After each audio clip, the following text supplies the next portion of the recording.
എന്തൊരു നോക്കിയെടുത്ത് കരുതണ് പോവുക കാണിക്കുന്നത് ആട്ട പിടിച്ചു പോടാ ഒതുക്കി ആട്ടം എല്ലാം പിടിച്ചു പോടാ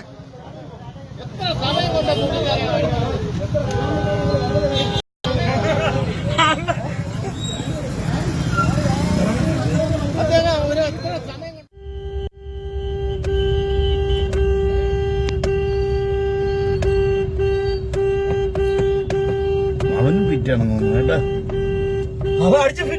അവനും എന്തൊരു നോക്കിയെടുത്ത് കരുതണ് പോവുക രണ്ടും കൂടെ അടിച്ച് ഫിറ്റായിട്ട് വണ്ടിയിൽ കിടന്നുണ്ട് റോള് കാണിക്കുന്നത് ആട്ട പിടിച്ചു പോടാ ഒതുക്കി ആട്ടം എല്ലാം പിടിച്ചു പോടാ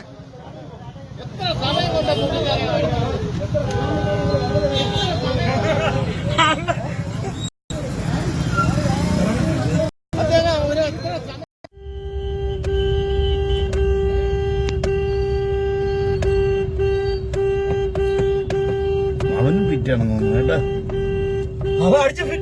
അവനും എന്തൊരു നോക്കിയെടുത്ത് കരുതണ് പോവുക രണ്ടും കൂടെ അടിച്ച് ഫിറ്റായിട്ട് വണ്ടിയിൽ കിടന്നുണ്ട് റോള് കാണിക്കുന്നത് ആട്ട പിടിച്ചു പോടാ ഒതുക്കി ആട്ടം എല്ലാം പിടിച്ചു പോടാ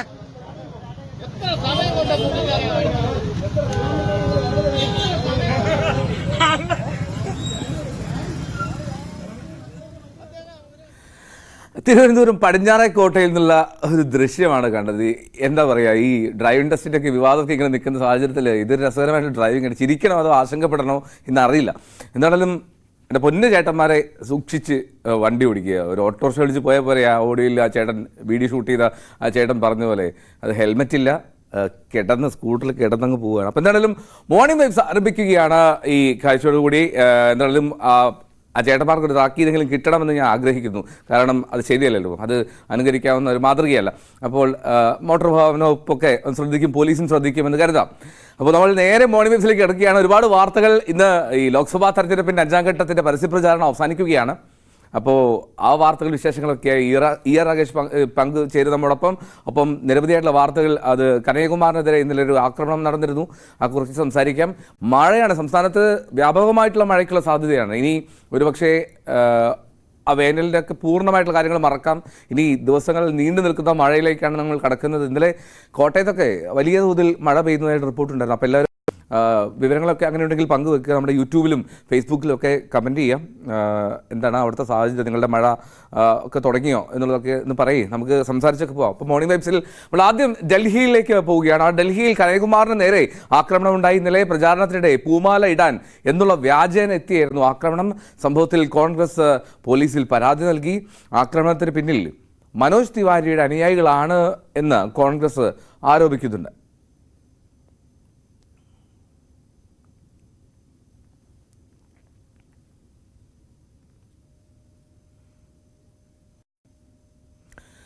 കോഴിക്കോട് പന്തീരങ്കാവ് ഗാർഹിക പീഡന കേസ് പ്രതി രാഹുൽ അത് നാട്ടിലെത്തിക്കാനുള്ള ശ്രമത്തിൽ പോലീസ് ശ്രമം തുടരുകയാണ്. ജർമ്മനിയിലുള്ള രാഹുലിനെ ഇന്റർപോളിന്റെ സഹായത്തോടെയാണ് നാട്ടിലേക്ക് എത്തിക്കാൻ ശ്രമിക്കുന്നത്. ഹാജരാകാൻ ആവശ്യപ്പെട്ട് അമ്മയ്ക്കും സഹോദരിക്കും വീണ്ടും നോട്ടീസ് നൽകും. ഒളിവിൽ പോകാൻ രാഹുലിനെ സഹായിച്ച രാജേഷിനെ അറസ്റ്റ് ചെയ്ത് ജാമ്യത്തിൽ വിട്ടിരുന്നു. അനീഷ് കുമാറാണ് ചെയ്തത്. Aneesh, good morning. അനീഷ്, ഈ കേസ് അതിങ്ങനെ പോവുകയാണല്ലോ. എന്താണ് അവിടുത്തെ ഒരു സാഹചര്യം നിലവിൽ? ഈ അന്വേഷണ സംഘത്തിന്റെ ഒരു കരുതൽ എന്താണ്? അവർ പ്രതീക്ഷിക്കുന്നത് എന്താണ്? ഉടൻ തന്നെ ഇയാളെ രാഹുൽ നാട്ടിലേക്ക് എത്തിക്കാൻ കഴിയുമെന്ന് കരുതുന്നുണ്ട് അവർ? എൽദോ, അന്വേഷണ സംഘത്തിന് അങ്ങനെ വളരെ പെട്ടെന്ന് രാഹുലിനെ നാട്ടിലെത്തിക്കാൻ കഴിയുമെന്നൊരു പ്രതീക്ഷ ഇപ്പോൾ ഇല്ല. കാരണം അയാൾ ജർമ്മനിയിലേക്ക് എത്തിക്കഴിഞ്ഞിരിക്കുന്നു എന്ന് ഔദ്യോഗികമായി സ്ഥിരീകരിച്ചിരിക്കുന്നു. ജർമ്മനിയിലേക്ക് പോയ വിവരം കുടുംബവും ഒപ്പം സുഹൃത്തും നേരത്തെ സ്ഥിരീകരിച്ചിരുന്നു. ഇതിന്റെ പേരിൽ സുഹൃത്തിനും കുടുംബത്തിനുമെതിരെ ഈ തെളിവ് നശിപ്പിക്കാൻ അല്ലെങ്കിൽ സാക്ഷിയെ ഒളിവിൽ പോകാൻ സഹായിച്ചു എന്ന കുറ്റത്തിന് കേസെടുക്കുകയും ഈ സുഹൃത്ത് രാജേഷ് മാങ്കാവ് സ്വദേശിയെ അറസ്റ്റ് ചെയ്യുകയും ചെയ്തു. ഇയാൾ ബംഗളൂരു വരെ ഈ രാഹുലിനൊപ്പം പോയിരുന്നു എന്ന് പോലീസ് കണ്ടെത്തിയിരുന്നു. ഇന്നലെ അറസ്റ്റ് ചെയ്ത ഇയാളെ മജിസ്ട്രേറ്റ് കോടതിയിൽ ഹാജരാക്കി ജാമ്യത്തിൽ വിട്ടയക്കുകയും ചെയ്തു. രാഹുലിന്റെ അമ്മയ്ക്കും സഹോദരിക്കുമെതിരെ ഇതേ കുറ്റം ചുമത്തി കേസെടുത്തിട്ടുണ്ട്. പക്ഷേ ഇരുവർക്കും ഇന്നലെ നോട്ടീസ് നൽകിയിരുന്നു പോലീസിൽ ഹാജരാവാൻ. പക്ഷേ അവർ അമ്മയ്ക്ക് ഈ ദേഹാസ്വാസ്ഥ്യം ഉണ്ടായതിനെ തുടർന്ന് രക്തസമ്മർദ്ദം ഉയർന്നതിനെ തുടർന്ന് ആശുപത്രിയിൽ പ്രവേശിപ്പിച്ചിരിക്കുകയാണ്. കോഴിക്കോട് മെഡിക്കൽ ചികിത്സയിൽ കഴിയുകയാണ്. അതുകൊണ്ട് അവർ ആശുപത്രിയിൽ നിന്നും ഇറങ്ങുന്ന മുറയ്ക്ക് വീണ്ടും നോട്ടീസ് നൽകി ചോദ്യം ചെയ്യാനുള്ള ഒരുക്കമാണ്. എന്തായാലും ജർമ്മനിയിലേക്ക് ആളെത്തി കഴിഞ്ഞിരിക്കുന്നു. ജർമ്മൻ പൗരത്വം ഇയാൾക്ക് ഉണ്ട് എന്നാണ് നേരത്തെ കുടുംബം വ്യക്തമാക്കിയത്. അതുകൊണ്ട് തന്നെ നയതന്ത്ര തലത്തിലെ ഇടപെടൽ കൂടി വേണ്ടി വരും ഇയാളെ അഭിനയിക്കുന്നത്. അതുകൊണ്ട് തന്നെ കേന്ദ്ര ആഭ്യന്തര മന്ത്രാലയത്തിന്റെ വിദേശകാര്യ മന്ത്രാലയത്തിന്റെ ഒക്കെ ഒരു സഹായം പോലീസിന് നടത്തിയിട്ടുണ്ട്. നേരത്തെ ഇന്റർപോളിന്റെ നോട്ടീസ് നൽകിയ ശേഷം ബ്ലൂ കോർണർ നോട്ടീസ് അയച്ചിരുന്നു. ഇതിനു മുന്നാലെ യെല്ലോ കോർണർ നോട്ടീസ് അയക്കുന്നതിനുള്ള ഒരു നീക്കവും പോലീസിന്റെ ഭാഗത്തുനിന്നും ആദ്യഘട്ടത്തിൽ വലിയ അലംഭാവം ബന്ധപ്പെട്ട് പോലീസിന്റെ ഭാഗത്തുനിന്നും ഉണ്ടായി. പ്രതി പോലീസ് സ്റ്റേഷനിൽ നേരിട്ട് എത്തി മൊഴി നൽകിയെങ്കിൽ പോലും അന്ന് അറസ്റ്റ് ചെയ്യുന്നതിന് അടക്കമുള്ള നടപടിക്രമങ്ങളോ ഗുരുതരമായ ചുമത്തിയിരുന്നില്ല. നിലവിൽ പോലീസ് ഊർജിതമായി കാര്യങ്ങൾ കൈകാര്യം ചെയ്യുമ്പോൾ പ്രതി കേരളത്തിലേക്ക് എത്തിക്കാൻ ഒന്നും പര്യാപ്തമല്ലാത്ത വിധം പ്രതി പുറത്തേക്ക് പോയിരിക്കുന്നു എന്നതാണ് ഏറെ ശ്രദ്ധേയമായ കാര്യം. എന്തായാലും പോലീസ് പ്രതിയെ നാട്ടിലെത്തിക്കുന്നതിനുള്ള ശ്രമങ്ങൾ ഊർജിതമായി തന്നെ ഒപ്പം രാഹുലിന്റെ അനീഷ് കുമാർ, അനീഷിന്റെ ടെലിഫോൺ അതിൽ എന്തോ പ്രശ്നം ഫീൽ ചെയ്യുന്നു അനീഷ്. എന്തായാലും കുഴപ്പമില്ല. അപ്പോൾ കോഴിക്കോട് പന്തീരാങ്കാവലിൽ അവിടെ അഗാർഹിക പീഡന കേസ് അത് വലിയ വിവാദമാണ്. ആ വിവാദത്തിൽ പ്രതിയായിട്ടുള്ള രാഹുൽ ജർമ്മനിയിലേക്ക് കടന്നു. ഇന്റർപോളിന്റെ സഹായത്തോടുകൂടി ഇപ്പോൾ നാട്ടിലെത്തിക്കാനുള്ള ശ്രമത്തിലാണ് അന്വേഷണ സംഘം. അന്വേഷിച്ച് സൂചിപ്പിച്ച പോലെ അത്ര എളുപ്പമല്ല, അത്ര എളുപ്പത്തിൽ കാര്യങ്ങൾ നടക്കില്ല. നയതന്ത്ര ഇടപെടലൊക്കെ വേണ്ടി വരുന്ന ഒരു സാഹചര്യം. എന്താണെങ്കിലും രാഹുലിനെ എത്തിക്കാൻ പോലീസിന് കഴിയുമെന്ന് കരുതാം. ആദ്യ സമയത്തെ അലംഭാവം, അനാസ്ഥ മാറ്റി നിർത്തി പോലീസ് ഉണർന്ന് പ്രവർത്തിക്കട്ടെ.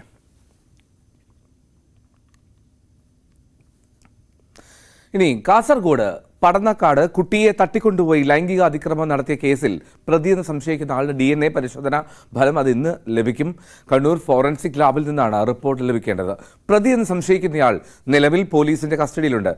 KV ബൈജു കാസർഗോഡ് നിന്ന് ചേരുന്നുണ്ട്. Baiju, good morning. ഈ കാസർഗോഡ് ആ കുട്ടിയുടെ നേരെയുണ്ടായ അതിക്രമം, കവർച്ച എല്ലാം നമ്മൾ ആദ്യമായി തന്നെ റിപ്പോർട്ട് ചെയ്യുന്നുണ്ട്. ഈ ഇന്നലെ തന്നെ ആ പ്രതി എന്ന് സംശയിക്കുന്ന ആളുടെ CCTV ദൃശ്യം ബൈജു നൽകിയിരുന്നു. ഇയാളെ കസ്റ്റഡിയിലെടുത്ത കാര്യവും ബൈജു തന്നെയാണ് ആദ്യം റിപ്പോർട്ട് ചെയ്തത്. അപ്പോൾ പോലീസിന്റെ സൂചനകൾ എന്താണ്? പോലീസ് ഇപ്പോഴും ഉറച്ചു വിശ്വസിക്കുന്നത് അയാൾ തന്നെയാണ് എന്നാണോ? ഈ ഫലം കിട്ടാൻ വേണ്ടി, ശാസ്ത്രീയ ഫലം കിട്ടാൻ വേണ്ടി മാത്രമാണ് ആ സ്ഥിരീകരണം നൽകാത്തത്? തീർച്ചയായും എൽദോ, ഗുഡ് മോർണിംഗ്. ഈ സംഭവത്തിൽ ഈ സാഹചര്യ തെളിവുകളുടെ അടിസ്ഥാനത്തിൽ ഇയാളാണ് ഈ സംഭവം ഈ അതിക്രമം നടത്തിയെന്ന് പോലീസ് കരുതുന്നു. പക്ഷേ ഏതെങ്കിലും തരത്തിൽ അന്വേഷണവുമായി ഇയാൾ സഹകരിക്കുന്നില്ല. ഈ കുറ്റം ഇയാൾ ഇതുവരെ സമ്മതിച്ചിട്ടില്ല. അതുകൊണ്ട് തന്നെയാണ് DNA പരിശോധനാ ഫലം വളരെ നിർണായകമാകുന്നത്. DNA പരിശോധനാ ഫലം ലഭിച്ചാൽ മാത്രമേ ഇനി കൂടുതൽ ഇയാളെ ചോദ്യം ചെയ്യാൻ പറ്റൂ. കാരണം നേരത്തെ ഇയാൾ നിരവധി കേസുകളിൽ, ക്രിമിനൽ കേസുകളിൽ പ്രതിയാണ്. സന്ദർഭങ്ങളിലും ഇയാളെ ചോദ്യം ചെയ്തപ്പോൾ ആ കുറ്റം സമ്മതിക്കാൻ ഇയാൾ വളരെ വൈകിയിരുന്നു. ഇത്തരം ശാസ്ത്രീയ പരിശോധന ഇത്തരത്തിലുള്ള ചോദ്യം ചെയ്യലിലാണ് അന്ന് കുറ്റം സംബന്ധിച്ചത്. അതുകൊണ്ട് തന്നെ പോലീസിനെ സംബന്ധിച്ചിടത്തോളം ഈ പരിശോധനാ ഫലം നിർണായകമാണ്. ഇപ്പോൾ ബുധനാഴ്ചയാണ് ഈ സംഭവം നടന്നത്. ഇത് കഴിഞ്ഞ് 3 ദിവസമാകുന്നു. ഇതുവരെ പ്രതിയെ പിടികൂടാനായിട്ടില്ല. കസ്റ്റഡിയിലുള്ള ആളാണെങ്കിൽ, ഇപ്പോൾ സംശയിച്ച കസ്റ്റഡിയിലുള്ള ആളാണെങ്കിൽ 3 ദിവസമായി പോലീസ് കസ്റ്റഡിയിലാണ്. ഇതുവരെ ഇതിൽ ഒരു ഉത്തരമുണ്ടായിട്ടില്ല. ഏതായാലും ഈ പ്രദേശത്ത് ജനങ്ങൾ വലിയ പ്രതിഷേധത്തിലാണ്.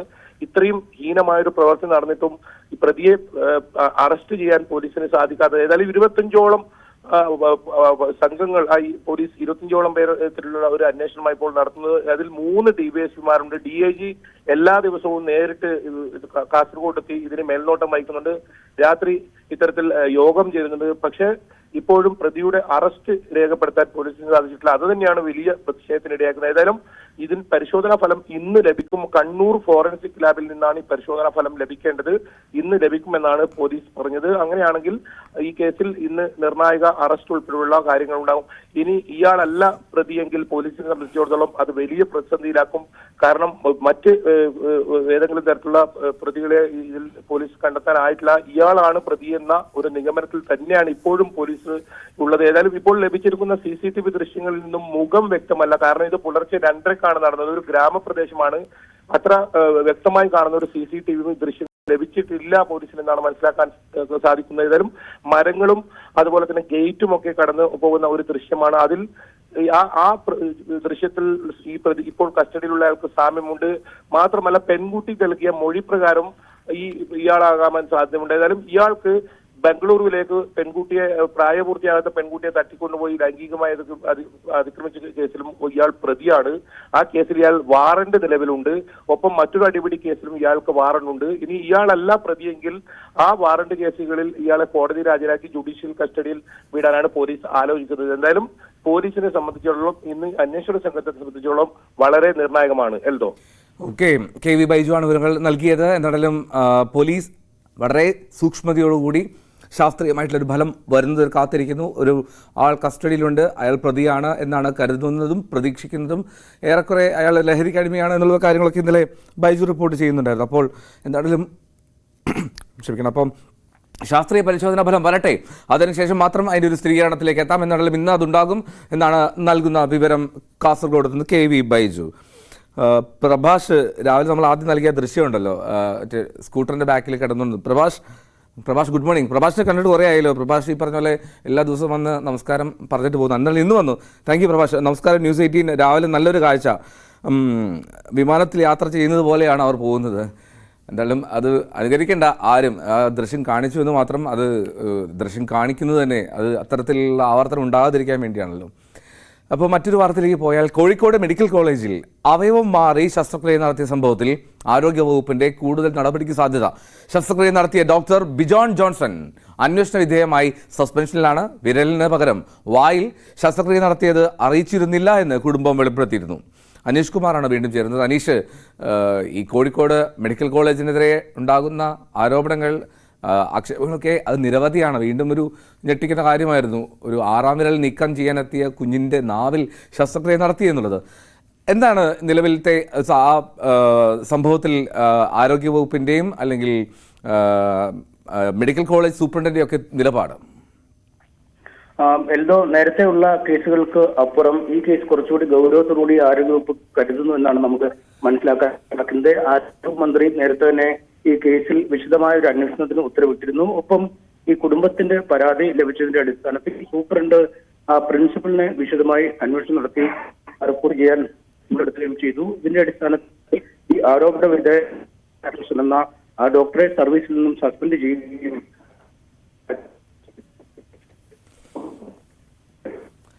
ഓക്കെ, കോഴിക്കോട് മെഡിക്കൽ കോളേജിൽ അവയവം മാറി ശസ്ത്രക്രിയ നടത്തിയ സംഭവത്തിൽ ആരോഗ്യവകുപ്പിൻ്റെ കൂടുതൽ നടപടിക്ക് സാധ്യതയുണ്ട് എന്നുള്ളതാണ് വിവരം. ഡോക്ടർക്കെതിരെ ശസ്ത്രക്രിയ നടത്തിയ ഡോക്ടർ ബിജോൺ ജോൺസൺ അന്വേഷണവിധേയമായിട്ട് സസ്പെൻഷനിലാണ്. പക്ഷേ കൂടുതൽ നടപടി ഉണ്ടാകുമെന്നാണ് കരുതേണ്ടത്. എന്താണെങ്കിലും വിവരങ്ങളാണ് അനീഷ് കുമാർ പങ്കുവയ്ക്കാൻ ശ്രമിച്ചത്. ഈ മഞ്ഞപ്പിത്തം മഴ എത്തിയോടുകൂടി കൂടുതൽ രോഗങ്ങളുടെ സാഹചര്യമൊക്കെ പലയിടത്തുമുണ്ട്. നമുക്കറിയാം, എറണാകുളത്ത് പെരുമ്പാവൂരടുത്തുള്ള വേങ്ങൂർ പഞ്ചായത്ത്, അവിടെ ഒരുപാട് പേർക്ക് അത് വാട്ടർ അതോറിറ്റിയുടെ പ്രശ്നമാണ് എന്ന് പറയുന്നു. അപ്പോൾ പോലും എറണാകുളം ജില്ലയിൽ പലയിടങ്ങളിലും മഞ്ഞപ്പിത്തം ഉണ്ടാകുന്നു എന്നുള്ളതാണ്. പലയിടങ്ങളിലും മഞ്ഞപ്പിത്തം അത് കാര്യമായി പടർന്നു പിടിക്കുന്നുണ്ട്. കളമശ്ശേരിയിലാണ് ഇന്നലെ ഏറ്റവും കൂടുതൽ റിപ്പോർട്ട് ചെയ്തത്. മഞ്ഞപ്പിത്തം സ്ഥിരീകരിച്ചിട്ടുണ്ട്. നോർത്ത് കളമശ്ശേരിയിൽ 2 ആഴ്ചയ്ക്കുള്ളിൽ 28 പേർക്ക് മഞ്ഞപ്പിത്തമുണ്ടായി.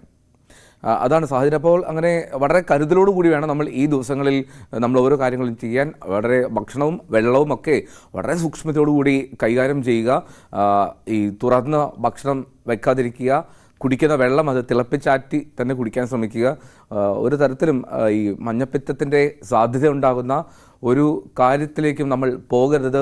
വളരെ സൂക്ഷ്മതയോടുകൂടി വളരെ ജാഗ്രതയോടുകൂടി ഇടപെടണം. കാരണം മഞ്ഞപ്പിത്തത്തിൻ്റെ സാഹചര്യം അത് നിലവിൽ എറണാകുളം ജില്ലയിൽ മാത്രമായി ഒതുക്കേണ്ട, അത് പലയിടങ്ങളിലേക്ക് അത് പടരുന്നുണ്ട്. അപ്പോൾ നമുക്ക് ഒരു സൂക്ഷ്മത, ഒരു ജാഗ്രത വേണം എന്നുള്ളതാണ്.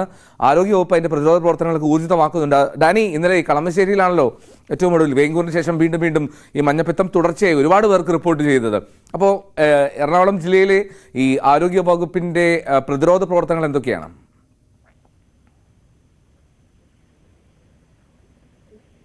എൽദോ, ജില്ലയുടെ പല ഭാഗങ്ങളിൽ ഇപ്പോൾ മഞ്ഞപ്പിത്തം റിപ്പോർട്ട് ചെയ്തൊരു സ്ഥിതിയിലേക്ക് വന്നിട്ടുണ്ട്. വേങ്ങൂരിന് പുറമെയാണ് ഇപ്പോൾ ആലുവ, കളമശ്ശേരി ഭാഗങ്ങളിൽ കേസുകൾ റിപ്പോർട്ട് ചെയ്തിട്ടുള്ളത്. കളമശ്ശേരി നഗരസഭയിൽ 28 കേസുകൾ റിപ്പോർട്ട് ചെയ്തിട്ടുണ്ട്. അതിൽ 11 പേർ മാത്രമാണ് ഇപ്പോൾ ഉള്ളതെന്നാണ് ഇപ്പോൾ നഗരസഭ അറിയിക്കുന്നത്. പല ഭാഗങ്ങളിലും ഇതോടൊപ്പം തന്നെ ശുചീകരണ പ്രവർത്തനങ്ങളും വ്യാപകമായിട്ട് തന്നെ ആരംഭിക്കുകയും ചെയ്തിട്ടുണ്ട്. കളമശ്ശേരിയിലും അതോടൊപ്പം തന്നെ കൊച്ചി നഗരത്തിലേക്ക് വരികയാണ്. നഗരത്തിൽ പലയിടങ്ങളിലും ശുചീകരണ പ്രവർത്തനങ്ങൾ വ്യാപകമായ രീതിയിൽ തന്നെ ആരംഭിക്കുകയും ചെയ്തിട്ടുണ്ട്. എറണാകുളം ജില്ലയിൽ തന്നെ പലയിടങ്ങളിലും ഒരു ഔട്ട്ബ്രേക്ക് ഉണ്ടാകാനുള്ള ഒരു സാധ്യത വളരെ കൂടുതലാണ് എന്ന് തന്നെയാണ് പറയുന്നത്. അതുകൊണ്ട് ആ രീതിയിലുള്ള മുൻകരുതലുകൾ എടുത്തുകൊണ്ട് തന്നെയാണ് മുന്നോട്ട് പോകുന്നത്. പലയിടങ്ങളിലും പലയിടങ്ങളിലും ജ്യൂസ് കടകൾ, അത് പ്രത്യേകിച്ച് ജ്യൂസ് കടകളുടെ പ്രവർത്തനം അത് കൃത്യമായ രീതിയിൽ തന്നെ പരിശോധിക്കണമെന്ന് ആരോഗ്യ വകുപ്പ് തന്നെ ആവശ്യപ്പെട്ടിട്ടുണ്ട്. നഗരസഭയുടെ സ്ക്വാഡുകൾ പ്രത്യേകം പരിശോധനകൾ ഇവിടെ നടത്തുന്നുണ്ട്. പ്രത്യേകിച്ച് ഈ അംഗീകൃത കടകളല്ലാതെ തന്നെ പലയിടങ്ങളിലും വഴിയോരങ്ങളിൽ ചൂട് കൂടുന്നതനുസരിച്ച് തന്നെ അത്തരം അനധികൃതമായ ജ്യൂസ് ശാലകളെല്ലാം തന്നെ തുറക്കുന്ന ഒരു രീതിയുണ്ട്. അപ്പോൾ ഇത് പലതും തന്നെ ഇത് അശാസ്ത്രീയമാണ്, നല്ല വെള്ളം അതിൽ ഉപയോഗിക്കുന്നില്ല എന്നതടക്കമുള്ള പരാതികൾ വ്യാപകമായിട്ട് തന്നെ വരുന്നുണ്ട്. അതോടൊപ്പം മറ്റൊന്ന്, ഇതിൽ ഉപയോഗിക്കുന്ന ഐസുകൾ ഇതിലൊന്നും കൃത്യമായ രീതിയിലൊരു പരിശോധനകൾ നടക്കുന്നില്ല എന്നാണ് പറയുന്നത്. അപ്പോൾ ഇക്കാര്യങ്ങളെല്ലാം തന്നെ ഈ ദിവസങ്ങളിൽ തന്നെ പരിശോധനകൾ തുടങ്ങിയിട്ടുണ്ട്. ഇവിടങ്ങളിലെല്ലാം കൃത്യമായ രീതിയിൽ പരിശോധനകൾ നടത്തുകയും ഒപ്പം തന്നെ ശുചീകരണ പ്രവർത്തനങ്ങൾ ഏകോപിപ്പിച്ചുകൊണ്ട് മുന്നോട്ട് പോകാനെല്ലാം തന്നെയാണ് അതത് തദ്ദേശ സ്വയംഭരണ സ്ഥാപനങ്ങൾ ശ്രമിക്കുകയും ചെയ്യുന്നത്. ഈ ദിവസങ്ങളിലെല്ലാം തന്നെ ഒരു മാസ് ഡ്രിൽ ഇതിനു വേണ്ടി തന്നെ നടത്തുന്നുണ്ട്. വളരെ കൃത്യമായിട്ട് തന്നെ കേസുകൾ രജിസ്റ്റർ ചെയ്ത സ്ഥലങ്ങൾ പഠിച്ചുകൊണ്ട് ആ സ്ഥലങ്ങൾ കേന്ദ്രീകരിച്ചുകൊണ്ട് കൂടുതൽ പ്രതിരോധ പ്രവർത്തനങ്ങൾ നടത്തുകയും അത് ഊർജിതമാക്കുകയും ചെയ്യാനാണ് ഇപ്പോൾ തീരുമാനിച്ചിട്ടുള്ളത്. അതനുസരിച്ചുള്ള പ്രവർത്തനങ്ങൾ ഏകോപിപ്പിച്ചു വരികയാണ്. വരും ദിവസങ്ങളിലും ഇതിൻ്റെ ഒരു പ്രതിരോധ നടപടികൾ തുടരുമെന്ന് തന്നെയാണ് വ്യക്തമാക്കുന്നത്. വേങ്ങൂരിൽ ഏറ്റവും കൂടുതൽ കേസുകൾ റിപ്പോർട്ട് ചെയ്യപ്പെട്ട വേങ്ങൂര്, അതോടൊപ്പം തന്നെ കളമശ്ശേരിയുടെ ഭാഗങ്ങൾ, ഇവിടങ്ങളിലെ കേസുകളെല്ലാം തന്നെ പ്രത്യേകം പഠിച്ചുകൊണ്ട് തന്നെയാണ് പ്രതിരോധ നടപടികളെല്ലാം തന്നെ ആവിഷ്കരിച്ചു കൊണ്ടുപോകുന്നത്. ചികിത്സയിൽ കഴിയുന്ന ആരുടെയും നില ഗുരുതരമല്ല എന്ന ഒരു ആശ്വാസവും കൂടിയുണ്ട്. കൃത്യമായ രീതിയിലുള്ളൊരു ഏകോപനവും പ്രതിരോധവും എല്ലാം തന്നെ ഇവിടെ ഈ മേഖലകളിലെല്ലാം തന്നെ നടപ്പാക്കി വരികയാണ്. എന്തോ ഡാനി, ഇന്നലെ നമ്മൾ കണ്ടിരുന്നു ഈ ആരോഗ്യവകുപ്പ് അവിടെ ഹോട്ടലുകൾ കേന്ദ്രീകരിച്ചൊക്കെ പരിശോധനയൊക്കെ നടത്തിയിരുന്നു. അപ്പോൾ അതും ഒക്കെ ഇതിൻ്റെയൊക്കെ ഭാഗമാണോ? ഈ ജ്യൂസ് കടകൾ മാത്രമല്ല, ഇതൊക്കെ ഹോട്ടൽ പൂട്ടാനുള്ള നിർദ്ദേശവും നൽകിയിരുന്നു. അപ്പോൾ എന്താണ് ഈ പ്രതിരോധ പ്രവർത്തനങ്ങൾക്കും അപ്പുറം അവിടെ ഒരു ആശങ്കയ്ക്കുള്ള സാധ്യതയുണ്ടോ?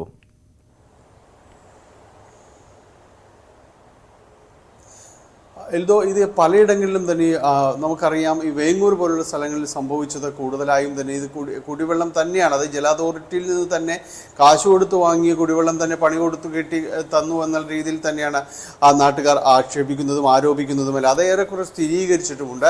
എങ്കിൽ കൂടിയും ഇത്തരം ഈ വ്യാപകമായ രീതിയിൽ ആളുകൾ ചൂട് കൂടുമ്പോൾ കൂടുതൽ വെള്ളം കുടിക്കുക എന്ന രീതിയിലുള്ള സന്ദേശം പരക്കെയുള്ളതാണ്. പക്ഷെ അത് എങ്ങനെയുള്ള ഒരു വെള്ളമാണ്, ഏത് തരം, ഇപ്പോൾ ജ്യൂസ് ആണെങ്കിലും കൂടുതൽ ഏത് രീതിയിൽ അത് ഉണ്ടാക്കിയെടുക്കുന്നു എന്നതെല്ലാം തന്നെ ആലോചിക്കേണ്ടതാണ്. പക്ഷേ ഈ അത്യുഷ്ണം പലയിടത്തും അത്തരം ആലോചനകളെയെല്ലാം തന്നെ പുറകോട്ട് വലിച്ചുകൊണ്ട് നമ്മൾ കിട്ടുന്നത് കുടിക്കുക എന്ന രീതിയിലേക്ക് എല്ലാം തന്നെ പോയിരുന്നു. പലയിടത്തും അത് തന്നെയാണ്. നമുക്ക് വഴിയോര കച്ചവടത്തിൽ ദേശീയപാതയും അല്ലാതെയും എല്ലാം തന്നെ യാത്ര ചെയ്യുമ്പോൾ നമുക്ക് കാണാം, ഈ തണലിൽ കേന്ദ്രീകരിച്ചുകൊണ്ട് പലയിടത്തും തന്നെ ബക്കറ്റുകളിലെല്ലാം തന്നെ ജ്യൂസ് നിറച്ച്, പ്രത്യേകിച്ച് തണ്ണിമത്തൻ ജ്യൂസും എല്ലാം തന്നെ നിറച്ചുകൊണ്ട് വിൽപ്പന നടത്തുന്നത്. അതിൽ വലിയ ഐസ് ക്യൂബ് പൊട്ടിച്ച് ഇട്ടിട്ടുണ്ടാവും. പക്ഷെ ഇതിൻ്റെ ഒന്നും ഗുണനിലവാരമോ അല്ലെങ്കിൽ ഇതെല്ലാം എങ്ങനെ ഉണ്ടാക്കിയെടുക്കും ഇതിനെക്കുറിച്ച് ആരും തന്നെ വ്യാകുലരായിരുന്നില്ല ആ ഒരു ഘട്ടത്തിൽ. ഇപ്പോൾ മാത്രമാണ് അതിനെക്കുറിച്ച്, അതിൻ്റെ ഒരു ശുചിത്വത്തെക്കുറിച്ച് നമ്മൾ ഉൾപ്പെടെ എല്ലാവരും തന്നെ ചർച്ച ചെയ്യപ്പെടുകയും ചെയ്യുന്നത്. അതുകൊണ്ട് ഇത്തരം സ്ഥലങ്ങളിലെല്ലാം തന്നെ കൃത്യമായ രീതിയിലൊരു പരിശോധനകൾ നടത്തുക എന്ന രീതിയിലേക്ക് തന്നെയാണ് പോകുന്നത്. പ്രത്യേകിച്ച് ഹോട്ടലുകൾ കേന്ദ്രീകരിച്ചും അത്തരം പരിശോധനകൾ നടത്തുന്നുണ്ട്. അപ്പോൾ നമ്മൾ ചൂടുവെള്ളം വാങ്ങി കുടിക്കുമ്പോൾ, ഹോട്ടലിൽ നിന്ന് ചൂടുവെള്ളം വാങ്ങി കുടിക്കുമ്പോൾ അതിൽ ചൂടുവെള്ളത്തിനോ അത് എടുക്കുന്നത് പിന്നീട് അതിൻ്റെ ഒരു സമാസമം വെള്ളം ചേർക്കുന്നുണ്ട്. അത് ഏത് രീതിയിലാണ് എന്നതടക്കമുള്ള കാര്യങ്ങൾ പരിശോധനയ്ക്ക് വിധേയമാകണം. അപ്പോൾ വലിയ രീതിയിലുള്ളൊരു പരിശോധനകൾ എല്ലാ ഭാഗത്തും തന്നെ നടത്തുന്നുണ്ട്. കാരണം ഇത് കൈവിട്ടു പോയാൽ വലിയ രീതിയിലേക്ക് അത് പടരും എന്ന കാര്യത്തിൽ യാതൊരു സംശയവുമില്ല. വെങ്ങൂർ ഉൾപ്പെടെയുള്ള മേഖലകൾ അത് തെളിയിക്കുകയും ആശങ്ക വർദ്ധിപ്പിക്കുകയും ചെയ്തിട്ടുള്ളതാണ്. 4 മരണങ്ങൾ അവിടെ റിപ്പോർട്ട് ചെയ്യപ്പെട്ടിട്ടുണ്ട്. അപ്പോൾ ഇത്തരം കാര്യങ്ങളെല്ലാം തന്നെ സംഭവിച്ചു എന്നതുകൊണ്ട് തന്നെയാണ് ഇപ്പോൾ നടത്തുന്ന ഒരു മാസ് ഡ്രില്ലിലേക്ക് അടക്കം പോകാനായിട്ട് വഴിതെളിച്ചിട്ടുള്ളത്. ഇന്ന് പലയിടങ്ങളിലും തന്നെ വലിയ രീതിയിൽ ശുചീകരണ പ്രവർത്തനങ്ങൾ നടത്തുന്നുണ്ട്. നഗരസഭകളും എല്ലാം തന്നെ അതിന് നേതൃത്വം നൽകുന്നുണ്ട്. എറണാകുളത്ത് പ്രത്യേകിച്ച് എറണാകുളം ജില്ലയുടെ പല ഭാഗങ്ങൾ, വേങ്ങൂർ, കളമശ്ശേരി, ചെറാനല്ലൂർ ഉൾപ്പെടെയുള്ള മേഖലകളിലെല്ലാം തന്നെ ഇത്തരമൊരു പരിശോധനകൾ നടത്തുന്നുണ്ട്. ഈ രീതിയിൽ വഴിയോര ശാലകളിലെല്ലാം തന്നെ ചില നിയന്ത്രണങ്ങളോടുകൂടി മുന്നോട്ട് പോകാനാണ് ഇപ്പോൾ തീരുമാനിച്ചിട്ടുള്ളത്. ഓക്കെ, ഡാനി പോളാണ് വിവരങ്ങൾ നൽകിയത് കൊച്ചിയിൽ നിന്ന്. എന്തായാലും സൂക്ഷിക്കുക. എറണാകുളം ജില്ലയിലുള്ളവർ പ്രത്യേകിച്ചും വളരെ ജാഗ്രതയോടുകൂടി തന്നെ കാര്യങ്ങൾ കൈകാര്യം ചെയ്യുക. വെള്ളം കുടിക്കുമ്പോൾ സൂക്ഷിക്കണം. ഈ എല്ലാ കടകളിലും കയറി വളരെ വൃത്തിഹീനമായിട്ടുള്ള സാഹചര്യത്തിലുള്ള കടകളിലൊക്കെ കയറി ജ്യൂസും സാധാരണ വെള്ളത്തിലുള്ള നാരങ്ങ വെള്ളമൊക്കെ ഒന്ന് കുടിക്കരുത്. അപ്പോൾ വളരെ കരുതലോടുകൂടി തന്നെ കഴിയുക, മുന്നോട്ട് പോകാം. അപ്പം രാജൻ നെല്ലിപ്പറമ്പിൽ എല്ലാവർക്കും വളരെ സമാധാനപരമായിട്ടുള്ള ഒരു ദിവസം ആശംസിച്ചിട്ടുണ്ട്. രാജനും അങ്ങനെ തന്നെ ആവട്ടെ, നല്ലൊരു ദിവസമായി തീരട്ടെ എന്ന് ആശംസിക്കുന്നു. അപ്പോൾ മഴക്കാലമാണ്, സൂക്ഷിക്കുക. രോഗങ്ങളൊന്നും വരാതെ എല്ലാവരും വളരെ കരുതലോടുകൂടി തന്നെ സന്തോഷത്തോടുകൂടി പോകാൻ ശ്രമിക്കുക. ഇനി ഈ മാർ അത്തനേഷ്യസ് യോഹാൻ മെത്രാപ്പൊലീത്ത, നമുക്കറിയാം ബിലീവേഴ്സ് ട്രസ്റ്റിൻ്റെ സ്ഥാപകൻ, അദ്ദേഹത്തിൻ്റെ ഭൗതിക ശരീരം നാളെ കേരളത്തിലെത്തിക്കുമെന്നുള്ളതാണ്. അമേരിക്കയിൽ നിന്ന് ഉച്ചയ്ക്ക് 12 മണിക്ക് കൊച്ചിയിലെ നെടുമ്പാശ്ശേരി രാജ്യാന്തര വിമാനത്താവളത്തിൽ എത്തിക്കുന്ന ഭൗതിക ശരീരം വിലാപയാത്രയായിട്ടാകും തിരുവല്ലയിലെ സഭാ ആസ്ഥാനത്തേക്ക് കൊണ്ടുപോകുന്നത്. 21-ാം തീയതി മെത്രാപ്പൊലീത്തയുടെ സംസ്കാരം നടക്കും. ശശി നാരായണൻ ചേരുന്നുണ്ട്. ശശി, എങ്ങനെയൊക്കെയാണ് തീരുമാനങ്ങൾ? എന്തോ ബിലീവേഴ്സ് ഈസ്റ്റേൺ ചർച്ച് പരമാധ്യക്ഷൻ യോഹാൻ മെത്രാപ്പൊലീത്ത നാളെ 12 മണിക്ക് കൊച്ചിയിലെ അന്താരാഷ്ട്ര വിമാനത്താവളത്തിലെത്തിക്കും. തുടർന്ന് തിരുവല്ലയിലേക്ക് വരിക. ആ 4 മണിയോടുകൂടി സെന്റ് തോമസ് ബിലീവേഴ്സ് ഈസ്റ്റേൺ ചർച്ചിൽ 2ാം ഘട്ട ശുശ്രൂഷ നടക്കും. അതിനുശേഷം 5:45 തിരുവല്ലയിൽ പൗരാവലിയുടെ അനുശോചനം രേഖപ്പെടുത്തും. തുടർന്ന് 7 മണിയോടുകൂടിയാണ് ഭൗതിക ശരീരം സഭാസ്ഥാനത്ത് എത്തിക്കുന്നത്. ഇവിടെ 8 മണിക്കും വിവിധ ഘട്ടങ്ങളിലുള്ള സംസ്കാര ചടങ്ങിന്റെ മുന്നോടിയായിട്ടുള്ള ചില ശുശ്രൂഷകൾ നടക്കും. ആ ദിവസം, നാളത്തെ ദിവസം പൊതുദർശനം ഉണ്ടായിരിക്കത്തില്ല. തുടർന്ന് 20-ാം തീയതി രാവിലെ 9 മണി മുതൽ ബിലീവേഴ്സ് കൺവെൻഷൻ സെന്ററിലാണ് മൃതദേഹം പൊതുദർശനം വെക്കുക. അത് 20-ാം തീയതി രാവിലെ 9 മണി മുതൽ 21-ാം തീയതി രാവിലെ 9 മണി വരെയാണ് പൊതുദർശനം. ഇവിടെ 7ാം ഘട്ട ശുശ്രൂഷ 9:30 നടക്കും. അതിനുശേഷം 10 മണിയോടുകൂടി വിലാപയാത്രയെ മൃതദേഹം ഈ ബിലീവേഴ്സ് കൺവെൻഷൻ സെന്ററിൽ നിന്നും പള്ളിയിലേക്ക് മൃതദേഹം സംസ്കരിക്കുന്ന പള്ളിയിലേക്ക് മൃതദേഹം കൊണ്ടുപോകും. 11 മണിക്കാണ് കബറടക്ക ശുശ്രൂഷ നടക്കുന്നത്.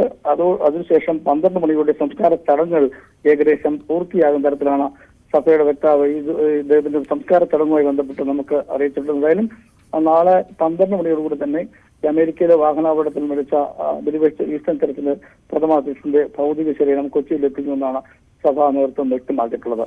ഓക്കെ, ബിലീവേഴ്സ് ഈസ്റ്റേൺ അത് ആ സഭയുടെ പ്രഥമ ബിഷപ്പാണ്, പ്രഥമ അധ്യക്ഷനാണ്. അദ്ദേഹത്തിൻ്റെ മരണം അത് അമേരിക്കയിൽ ഡലാസിൽ വെച്ചായിരുന്നു. അപ്പോൾ ഭൗതിക ശരീരം അത് എത്തിക്കാനുള്ള കാര്യങ്ങളൊക്കെ നടക്കുന്നു. അതിൻ്റെ 21-ാം തീയതിയായിരിക്കും സംസ്കാരം നടക്കുക. ശശിനാരായണൻ തുടരുക. മറ്റൊരു വാർത്തയിലേക്ക് കൂടി പോകേണ്ടതുണ്ട്. പത്തനംതിട്ടയിൽ തന്നെ പത്തനംതിട്ട നിരണത്ത് പക്ഷിപ്പനി ബാധ സ്ഥിരീകരിച്ച പ്രദേശത്തെ താറാവുകളെ ഇന്ന് കൊന്നൊടുക്കും. മൃഗസംരക്ഷണ വകുപ്പിന്റെ പ്രത്യേക ദ്രുതകർമ്മസേനയുടെ നേതൃത്വത്തിലായിരിക്കും കള്ളിംഗ് നടക്കുക. ശശി, ഇത് എത്രത്തോളം ഒരു പ്രദേശത്തുണ്ട്? അത് ഒരു വലിയ പ്രദേശത്താണോ ഈ കള്ളിംഗ്? അതായത് ഒരുപാട് മേഖലകളിൽ അത് ബാധിച്ചിട്ടുണ്ടോ എന്നുള്ളതാണ്. ഇത് ആശങ്കയായി തന്നെ തുടരുകയാണ്. കഴിഞ്ഞ ഏതാനും ദിവസങ്ങൾക്ക് മുമ്പാണ് നേരത്തെ സർക്കാർ ഫാമിൽ പക്ഷിപ്പനി സ്ഥിരീകരിക്കുന്നത്. തുടർന്ന് 5000-ഓളം താറാവുകളെയാണ് കഴിഞ്ഞ 2-3 ദിവസമായി ദ്രുതകർമ്മസേനയുടെ നേതൃത്വത്തിൽ കൊന്നൊടുക്കിയത്. അതിനുശേഷം വിവിധ സ്ഥലങ്ങളിലെ കർഷകരുടെ സമീപ പ്രദേശങ്ങൾ 1.5 കിലോമീറ്റർ ചുറ്റുമുള്ള കർഷകരുടെയും അതുപോലെ തന്നെ പക്ഷിയുടെയും അതുപോലെ കോഴിയുള്ള പക്ഷികളുടെ ഈ സാമ്പിളുകൾ ഭോപ്പാലിലെ വൈറോളജി ഇൻസ്റ്റിറ്റ്യൂട്ടിൽ അയച്ചിരുന്നു. അതിന്റെ സ്ഥിരീകരണം അതോടുകൂടിയാണ് ഇപ്പോൾ തൊട്ടടുത്ത 2 കർഷകരുടെ താറാവുകൾക്ക് അത് പക്ഷിപ്പനി സ്ഥിരീകരിച്ച ഇറങ്ങിയത്. ഏകദേശം 10,000-ഓളം താറാവുകൾ 2 കർഷകർക്കുണ്ട്. അത്തരം ഒരു സ്ഥിരീകരണം വന്നതിന്റെ അടിസ്ഥാനത്തിലാണ് താറാവുകളെ കൊന്നെടുക്കാനുള്ള തീരുമാനം എടുത്തിരിക്കുന്നത്. ഇന്ന് തന്നെ അത് നടപ്പിലാക്കും. താറാവുകളെ മാത്രമല്ല കോഴികളെയും സമീപത്തുള്ള പക്ഷികളെയും എല്ലാം ഈ പക്ഷിപ്പനി സ്ഥിരീകരിച്ച സാഹചര്യത്തിൽ ദ്രുതകർമ്മ സേനയുടെ നേതൃത്വത്തിൽ കൊന്നെടുക്കാനാണ് തീരുമാനം. ഏതായാലും ഈ മേഖലയിലെ കർഷകരെ സംബന്ധിച്ച് വലിയ ആശങ്ക ഉണ്ടാക്കുന്ന കാര്യമാണ്. എല്ലാ വർഷവും ഇത്തരത്തിൽ പക്ഷിപ്പനി സ്വീകരിക്കുകയും താറാവുകൾ കൂട്ടത്തോടെ ചെയ്യുന്നതോടെ വലിയ സാമ്പത്തിക പ്രശ്നത്തിലാണ് ഈ മേഖലയിലെ കർഷകർ. അത് തന്നെ വലിയൊരു പ്രതിസന്ധി അവർക്ക് സൃഷ്ടിക്കുന്നുണ്ട്. എന്തായാലും ഈ പക്ഷിപ്പനി സ്വീകരിച്ച സാഹചര്യത്തിൽ ഈ 10 കിലോമീറ്റർ, അതായത് ഈ പക്ഷിപ്പനി സ്വീകരിച്ച ഈ മേഖലയിലേക്ക് പക്ഷികളെയോ മറ്റ് താറാവുകളെ കൊണ്ടുവരുന്നതിന് വിലക്കുണ്ട്. അതുപോലെ തന്നെ ഇവിടെ നിന്നും ഈ നിലടപ്പ് ഈ പക്ഷിപരിസ്ഥിതി പ്രദേശത്ത് നിന്ന് തിരിച്ചു കൊണ്ടുപോകുന്നതിനും വിലക്ക് ഏർപ്പെടുത്തിയിട്ടുണ്ട്. എന്നാൽ മൃഗസംരക്ഷണ വകുപ്പിന്റെ നേതൃത്വത്തിൽ വിശദമായ പരിശോധന ഇപ്പോഴും നടത്തുകയാണ്. ദ്രുതകർമ്മ സേനയുടെ നേതൃത്വത്തിലാണ് ഈ താറാവുകളെ തള്ളിക്ക് നടത്തുന്നത്. മറ്റൊരു കാര്യം പറയാമെങ്കിൽ ആശാവർക്കറുടെ നേതൃത്വത്തിൽ ഈ മൃഗസംരക്ഷണ വകുപ്പിന്റെ നിർദ്ദേശത്തെ തുടർന്ന് ഇനിയും പക്ഷിപ്പനിയുള്ള മറ്റ് മേഖലകളിലേക്ക് ഇത് വ്യാപിച്ചിട്ടുണ്ടോ എന്ന് അറിയാൻ വേണ്ടിയുള്ള ഒരു സർവേ കൂടി ഈ പ്രദേശത്ത് നടക്കുന്നുണ്ട്. കർഷകർക്ക് വലിയ ആശങ്കയായി ഈ പക്ഷിപ്പനി ഇപ്പോഴും തുടരുകയാണല്ലോ. ഓക്കെ, ശശിനാരായണനാണ് പത്തനംതിട്ടയിൽ നിന്ന് വിവരങ്ങൾ നൽകിയത്. ഈ കനയ്യകുമാറിന് ഇന്നലെ നേരെ ആക്രമണം ഉണ്ടായതൊക്കെ നമ്മൾ ആദ്യം വാർത്തയെ നൽകിയിരുന്നല്ലോ. അപ്പോൾ പ്രസന്നകുമാറിൻ്റെ ഒരു കമൻറ്റ്, പ്രചാരണത്തിനിടെ കോൺഗ്രസ് നേതാവ് ടുക്കുടെ ഫെയിം കനയ്യകുമാറിനെ നാട്ടുകാർ പഞ്ഞിക്കിട്ടു. എന്താ പ്രസന്നകുമാർ, ഈ ഒരാൾക്കെതിരെ മർദ്ദനം ഉണ്ടാകുന്നതൊക്കെ ഇങ്ങനെ അങ്ങനെയൊക്കെ പറയാമോ? അത് അപലപിക്കേണ്ട സാഹചര്യമല്ലേ, നമ്മുടെ എന്ത് രാഷ്ട്രീയം എന്തോ ആയിക്കോട്ടെ. അപ്പോൾ അതിൽ ഒരു സന്തോഷം കണ്ടെത്തുന്നത് ശരിയാണോ? എനിക്ക് സംശയമുണ്ട്. ഇനി മറ്റൊരു കാര്യം, ഈ ആലുവയിൽ നിന്ന് നമ്മുടെ പ്രകാശനാണ്. പ്രകാശ് ആലുവ പറയുന്നു, നമ്മൾ ഈ മഞ്ഞപ്പിത്തത്തിൻ്റെ വാർത്ത റിപ്പോർട്ട് ചെയ്തതിന് പിന്നാലെയാണ് പ്രകാശിൻ്റെ കമൻറ്റ്. പെരിയാർ അത് മലിനമാണ്. പഠന റിപ്പോർട്ട് പ്രകാരം ആലുവ പുഴയിൽ ഈക്കോളി അത് 2,50,000 വരെയുണ്ട്. മുട്ടാർ ഭാഗത്ത് 2,60,000 സൂക്ഷിക്കുക എന്നാലും പ്രകാശിൻ്റെ കണക്ക് എത്രമാത്രം ശരിയാണോ എന്നുള്ളത് ഞാൻ സ്ഥിരീകരിക്കുന്നില്ല. പക്ഷേ എന്താണെങ്കിലും ഈ സമയത്ത് അത് സൂക്ഷിക്കുക. എല്ലാം കൊണ്ടും വളരെ ശ്രദ്ധയോടുകൂടി തന്നെ നമുക്ക് കാര്യങ്ങൾ മുന്നോട്ട് നീക്കാം. ഇനി വിദേശ സന്ദർശനം പൂർത്തിയാക്കി മുഖ്യമന്ത്രി പിണറായി വിജയൻ ഇന്ന് സംസ്ഥാനത്തെത്തി. പുലർച്ചെ 3:15 മുഖ്യമന്ത്രി കുടുംബവും തിരുവനന്തപുരത്തെത്തിയത്. വി അരുൺ ചേരുന്നുണ്ട് വിവരങ്ങളുമായി. അരുൺ, അപ്പോൾ ഈ ഒരുപാട് വിവാദങ്ങളൊക്കെ സൃഷ്ടിച്ച യാത്രയാണല്ലോ, പ്രതിപക്ഷം അത് വലിയ ആയുധമാക്കിയെടുത്തു. അപ്പോൾ ഈ തിരികെ എത്തിയിട്ട് മുഖ്യമന്ത്രി ഒരു പ്രതികരണത്തിനോ അല്ലെങ്കിൽ മാധ്യമങ്ങൾക്ക് മുന്നിലെത്താനോ ഒക്കെ സാധ്യതയുണ്ടോ?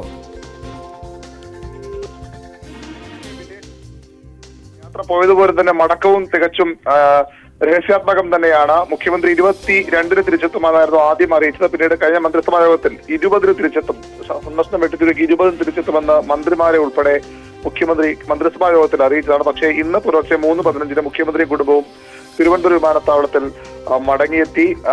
നേരത്തെ പറഞ്ഞതിലും നേരത്തെ അദ്ദേഹം മടങ്ങിയെത്തുകയായിരുന്നു. കഴിഞ്ഞ ബുധനാഴ്ച ചേർന്ന ഓൺലൈനായി ചേർന്ന മന്ത്രിസഭാ യോഗത്തിലാണ് 20-ന് പ്രത്യേക മന്ത്രിസഭാ യോഗമുണ്ട്, അന്ന് അതിൽ പങ്കെടുക്കാൻ താൻ എത്തുമെന്ന് മുഖ്യമന്ത്രി അറിയിച്ചത്. അതിനു മുമ്പ് പക്ഷെ അദ്ദേഹം മടങ്ങിയെത്തിയിരിക്കുന്നു. അദ്ദേഹത്തിന്റെ വാർത്താ സമ്മേളനം ഇന്നുണ്ടാകുമോ എന്ന് വ്യക്തമല്ല. നേരത്തെ ഔദ്യോഗിക സന്ദർശനത്തിൽ പോയി വന്നാൽ മുഖ്യമന്ത്രി ആ ദിവസമോ അടുത്ത ദിവസമോ മാധ്യമങ്ങളെ കണ്ട് ആ സന്ദർശനത്തിന്റെ വിശദാംശങ്ങൾ പറയാറുണ്ടായിരുന്നു. പക്ഷേ ഇത് സ്വകാര്യ സന്ദർശനമാണ്, അതുകൊണ്ട് തന്നെ ഇതുണ്ടാകുമോ എന്ന വാർത്താ സമ്മേളനം ഉണ്ടാകുമോ എന്ന് വ്യക്തമല്ല. നിരവധി കാര്യങ്ങളിൽ മുഖ്യമന്ത്രി മറുപടി പറയാനുണ്ട്. അദ്ദേഹത്തിന്റെ മറുപടി ജനം ആഗ്രഹിക്കുന്നുണ്ട്. ഒന്ന് ഈ യാത്രയുടെ കാര്യം തന്നെയാണ്. സ്വകാര്യ സന്ദർശനം മുഖ്യമന്ത്രിക്ക് സ്വാഭാവികമായും പോകാം, പക്ഷേ അത് എന്തിനിത്ര രഹസ്യമായി പോയി എന്ന കാര്യത്തിൽ മുഖ്യമന്ത്രി മറുപടി പറയേണ്ടി വരും. മറ്റൊന്ന്, ഇന്നലെ പുറത്തു വന്ന ചില വെളിപ്പെടുത്തലുകളും അവകാശവാദങ്ങളുമാണ്. സോളാർ സമരം ഒത്തുതീർന്നത് ഒരു രാഷ്ട്രീയ ഡീലിന്റെ ഭാഗമെന്ന ആരോപണം ആ സമരം തീർന്ന ദിവസം മുതൽ ഉയർന്നു വന്നതാണ്. ഇപ്പോൾ വീണ്ടും അതുമായി ബന്ധപ്പെട്ട വിവാദങ്ങൾ ഉയർന്ന സാഹചര്യത്തിൽ അതിലും മുഖ്യമന്ത്രിയുടെ മറുപടി പ്രതീക്ഷിക്കുന്നു.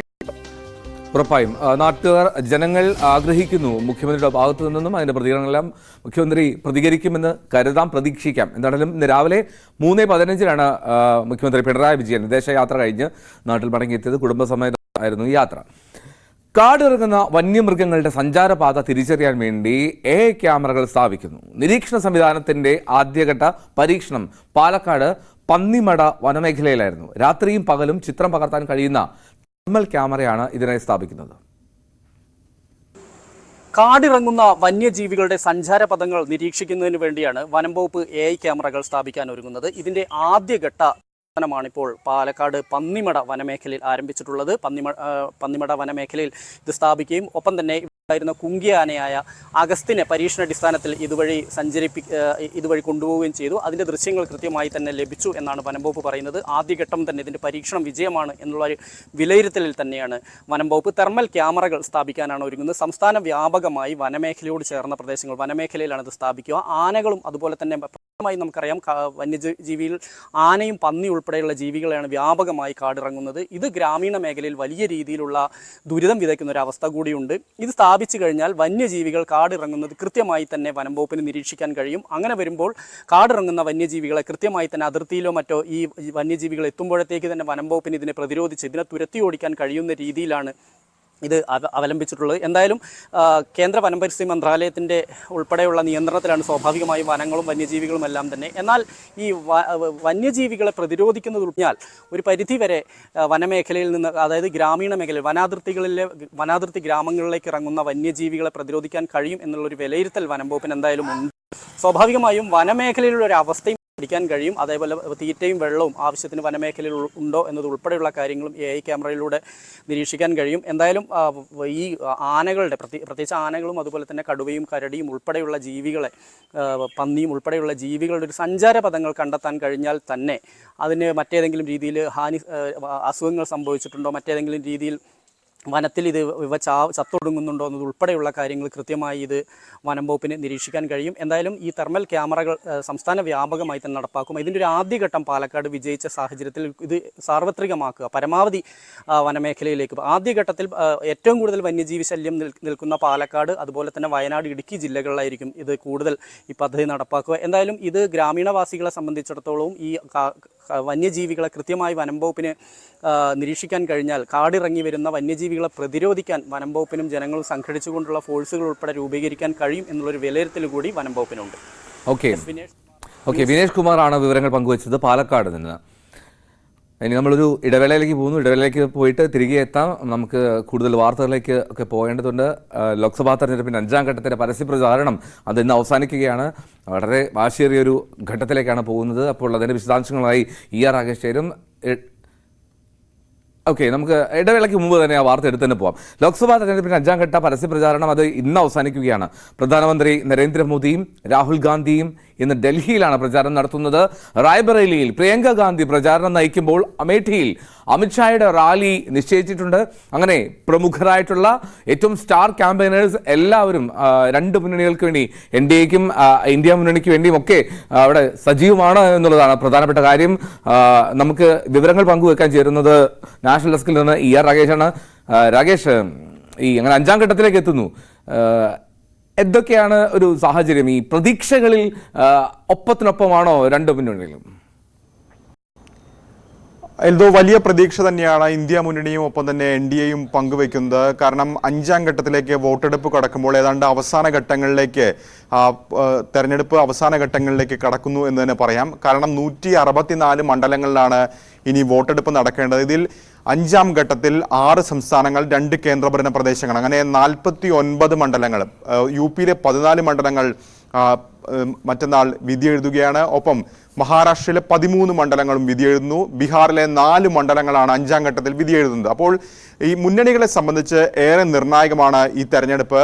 പ്രത്യേകിച്ച് ഇന്ത്യ മുന്നണി വലിയ പ്രതീക്ഷ ഈ ഘട്ടത്തിൽ പങ്കുവെക്കുന്നുണ്ട്. പ്രത്യേകിച്ച് രാഹുൽ ഗാന്ധി അടക്കമുള്ളവർ വലിയ പ്രതീക്ഷ ഇന്നലെ ന്യൂസ് 18 നൽകിയ അഭിമുഖത്തിലും വലിയ പ്രതീക്ഷയൊക്കെ തന്നെ പങ്കുവെച്ചിരുന്നു. പ്രത്യേകിച്ച് നരേന്ദ്രമോദി പ്രധാനമന്ത്രി ആകില്ല എന്നടക്കമുള്ള പരാമർശങ്ങളും അദ്ദേഹത്തിന്റെ ഭാഗത്ത് നിന്ന് നടത്തിയിരുന്നു. പക്ഷേ NDA ക്യാമ്പ് വലിയ പ്രതീക്ഷ ഈ ഘട്ടത്തിലും വെച്ച് പുലർത്തുന്നുണ്ട്. ഏതായാലും പരസ്യ പ്രചാരണം അവസാനിക്കുന്ന ഇന്ന് പ്രധാനപ്പെട്ട നേതാക്കളൊക്കെ തന്നെ മണ്ഡലത്തിൽ, പ്രത്യേകിച്ച് രാഹുൽ ഗാന്ധി മത്സരിക്കുന്ന റായ്ബറേലിയിൽ ഇന്ന് പ്രചാരണം നടത്തുന്നത് പ്രിയങ്ക ഗാന്ധിയാണ്. ഇന്നലെ സോണിയാഗാന്ധി മണ്ഡലത്തിൽ ആദ്യമായി പ്രചാരണത്തിന് എത്തിയിരുന്നു.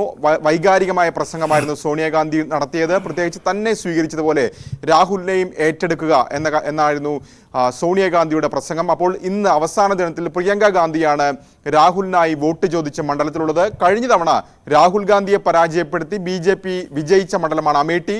അവിടെ സ്മൃതി ഇറാനി വീണ്ടും മത്സരിക്കുമ്പോൾ ഇന്ന് കേന്ദ്ര ആഭ്യന്തരമന്ത്രി അമിത്ഷായാണ് അവിടെ പ്രചാരണവുമായി രംഗത്തുള്ളത്. അപ്പോൾ ഏത് വിധേനയും ആ മണ്ഡലം നിലനിർത്തുക എന്ന ലക്ഷ്യം BJPക്കുണ്ട്. അതുകൊണ്ട് തന്നെയാണ് ഇന്ന് റാലികളും മറ്റും അമിത്ഷായുടെ അവിടെ നിശ്ചയിക്കുകയും ചെയ്തിട്ടുള്ളത്. ഏതായാലും പ്രധാനമന്ത്രിയും രാഹുൽ ഗാന്ധിയും ഇന്ന് ഡൽഹിയിലാണ് ഉള്ളത്. ഡൽഹിയിൽ 5ാം ഘട്ടത്തിലല്ല വോട്ടെടുപ്പ് നടക്കുന്നത്. 25ാം തീയതിയാണ് ഡൽഹിയിലെ വോട്ടെടുപ്പ്. നോർത്ത് ഈസ്റ്റ് ഡൽഹിയിലാണ് പ്രധാനമന്ത്രിയുടെ റാലിയെങ്കിൽ ചാന്ദിനി ചൗക്ക് മണ്ഡലത്തിലാണ് രാഹുൽ ഗാന്ധി ഇന്ന് പരിപാടിയിൽ പങ്കെടുക്കുക. ഏതായാലും പ്രചാരണം ശക്തമായി തന്നെ നടക്കുന്നു. പ്രത്യേകിച്ച് ഏറെ നിർണായകമാണ് ഈ ഘട്ടത്തിൽ തെരഞ്ഞെടുപ്പ് നടക്കുന്ന മണ്ഡലങ്ങൾ. മഹാരാഷ്ട്രയിലേക്ക് വന്നു കഴിഞ്ഞാൽ 13 മണ്ഡലങ്ങൾ, അതിൽ ഭൂരിഭാഗം മണ്ഡലങ്ങളും മുംബൈ നഗരപ്രദേശങ്ങളിലെ മണ്ഡലങ്ങളാണ്. അവിടെ കഴിഞ്ഞ തവണ ശിവസേന കൂടുതൽ മത്സരിച്ച മണ്ഡലങ്ങളാണ്. അപ്പോൾ 2 സേനകൾ തമ്മിലുള്ള ഏറ്റുമുട്ടലിന് കൂടി ഈ 5ാം ഘട്ടം സാക്ഷിയാവുകയാണ്. എൽദോ, രാകേഷ്, ഈ റായ്ബറേലി, അമേഠി ഒരുപക്ഷെ ഈ 5ാം ഘട്ടത്തിൽ ഏറ്റവും ശ്രദ്ധ ആകർഷിക്കുന്ന മണ്ഡലങ്ങൾ അതായിരിക്കുമെന്ന് തോന്നുന്നു. ഈ തെരഞ്ഞെടുപ്പ് പ്രഖ്യാപിച്ചപ്പോൾ മുതൽ തന്നെ ചർച്ചയാണല്ലോ അവിടുത്തെ സ്ഥാനാർത്ഥിത്വമൊക്കെ. അവിടെയൊക്കെ ഒരു തെരഞ്ഞെടുപ്പ് അരങ്ങെങ്ങനെയുണ്ട്? ഈ രാഹുൽ ഗാന്ധി പക്ഷേ എന്തുകൊണ്ടാണ് ഇന്ന് മണ്ഡലത്തിലേക്ക് എത്താത്തത് എന്നുള്ള ഒരു സംശയവും കൂടിയില്ലേ? എൽദോ, തീർച്ചയായും അമേഠിയും റായ്ബറേലിയും എല്ലാ കാലത്തും ദേശീയ രാഷ്ട്രീയത്തിൽ ശ്രദ്ധ പിടിച്ചുപറ്റിയ മണ്ഡലമാണ്. പ്രത്യേകിച്ച് സോണിയാഗാന്ധി 5 തവണ വിജയിച്ച മണ്ഡലമാണ് റായ്ബറേലി. മാത്രവുമല്ല 52 മുതൽ ഗാന്ധി കുടുംബത്തിന്റെ സ്വാധീനമുള്ള, അല്ലെങ്കിൽ ഗാന്ധി കുടുംബത്തിനൊരാൾ ജയിച്ചു വരുന്ന മണ്ഡലം എന്ന പ്രത്യേകത കൂടി റായ്ബറേലിക്കുണ്ട്. അതുകൊണ്ട് തന്നെ വലിയ ആത്മവിശ്വാസം ഇത്തവണയും കോൺഗ്രസിനുണ്ട്. റായ്ബറേലി കൈവിടില്ല എന്നുള്ളത്.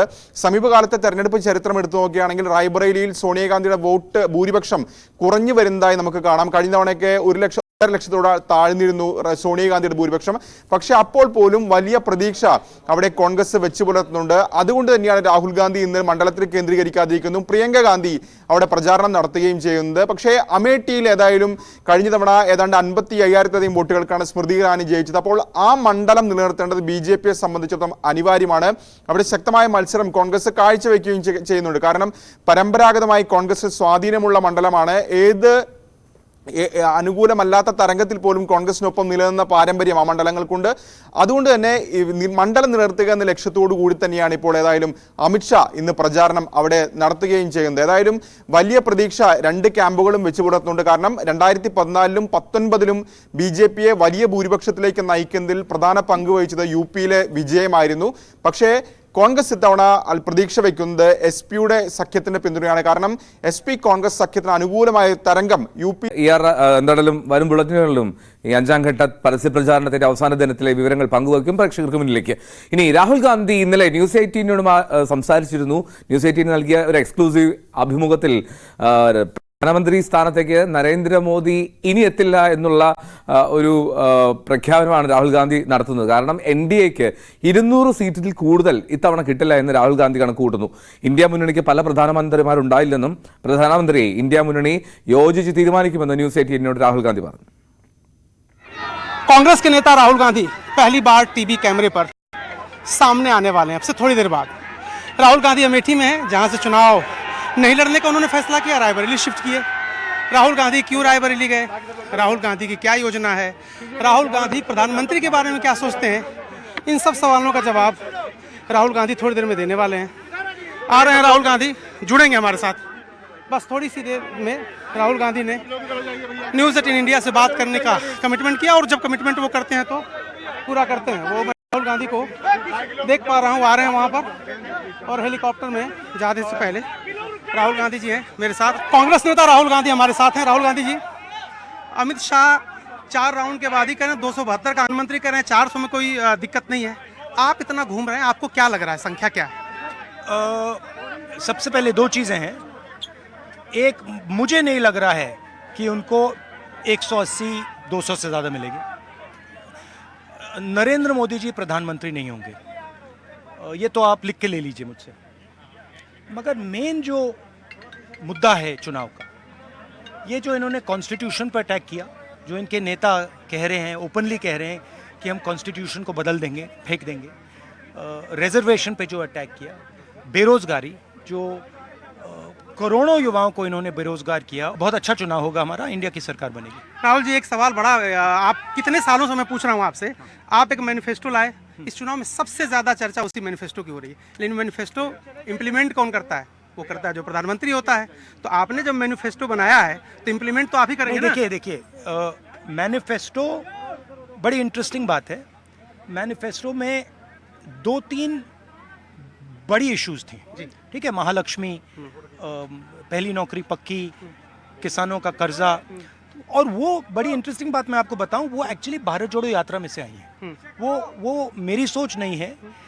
भारत जोड़ो यात्रा पहली वाली है, भारत जोड़ो न्याय यात्रा में से ये पूरा का पूरा थीम हिंदुस्तान के जनता ने मुझे बताया, हमें बताया, जो जैसे हमने जो महालक्ष्मी योजना की है, महिलाओं ने हमें बताया कि अगर आप पैसा महिलाओं को दोगे तो उसका बिल्कुल अलग मतलब होगा। तो ये आइडियाज़ हमने जनता से लिए हैं। तो मैनिफेस्टो हमारा नहीं है, जनता का है। नहीं, लेकिन इम्प्लीमेंट आप करेंगे ना? अब वो तो देखिए, इंडिया गठबंधन में डिसीजन लिया गया है, जब हम जीतेंगे इंडिया गठबंधन डिसाइड करेगा कौन वो प्रधानमंत्री। कह रहे हैं कि हर बार एक एक साल पे चेंज करने के प्रधानमंत्री। वो तो ऐसे नहीं होगा, मगर इंडिया गठबंधन डिसाइड करेगा। एक सवाल ये भी जरा बताइए राहुल जी, एक सवाल हो गया। अच्छा, ठीक है। तो ये राहुल गांधी थे। राहुल गांधी ने न्यूज़ 18 इंडिया से एक्सक्लूसिव बातचीत की है। राहुल गांधी ने चुना हमें इंटरव्यू देने के लिए, क्योंकि कई सारे लोग उनको अप्रोच कर रहे थे। यहाँ पर देखिए पूरी भीड़ है, लेकिन राहुल गांधी ने जवाब दिया हमारे सवालों का न्यूज़ 18 इंडिया पर एक्सक्लूसिव। और इस वक्त उनकी देखिए यहाँ पर तस्वीरें कि वो हेलीकॉप्टर के अंदर हैं और अब यहाँ से उड़ान भर रहे हैं। अमेठी के बारे में उन्होंने कहा कि मैं यहीं का हूँ, यहीं का रहूँगा। एक तरह से रायबरेली वो क्यों शिफ्ट हुए इसके बारे में बताया उन्होंने। मैनिफेस्टो के बारे में बात की, प्रधानमंत्री के बारे में बात की। तो राहुल गांधी ने न्यूज़ 18 इंडिया से एक्सक्लूसिव बातचीत की है। कैमरामैन पंकज तोमर के साथ Arun Singh, news 18 India, Amethi. Rahul Gandhi news 18-നുമായുള്ള സംഭാഷണമാണ് ഇപ്പോൾ കണ്ടത്. ന്യൂസ് 18 ഇന്ത്യക്ക് നൽകിയ പ്രത്യേക അഭിമുഖമായിരുന്നു അത്. നമ്മളെന്തായാലും ഇനി വാർത്തകളിലേക്ക് മടങ്ങിയെത്തുന്ന ഒരു ചെറിയ ഇടവേളയിലേക്ക് പോവുകയാണ്. Morning waves.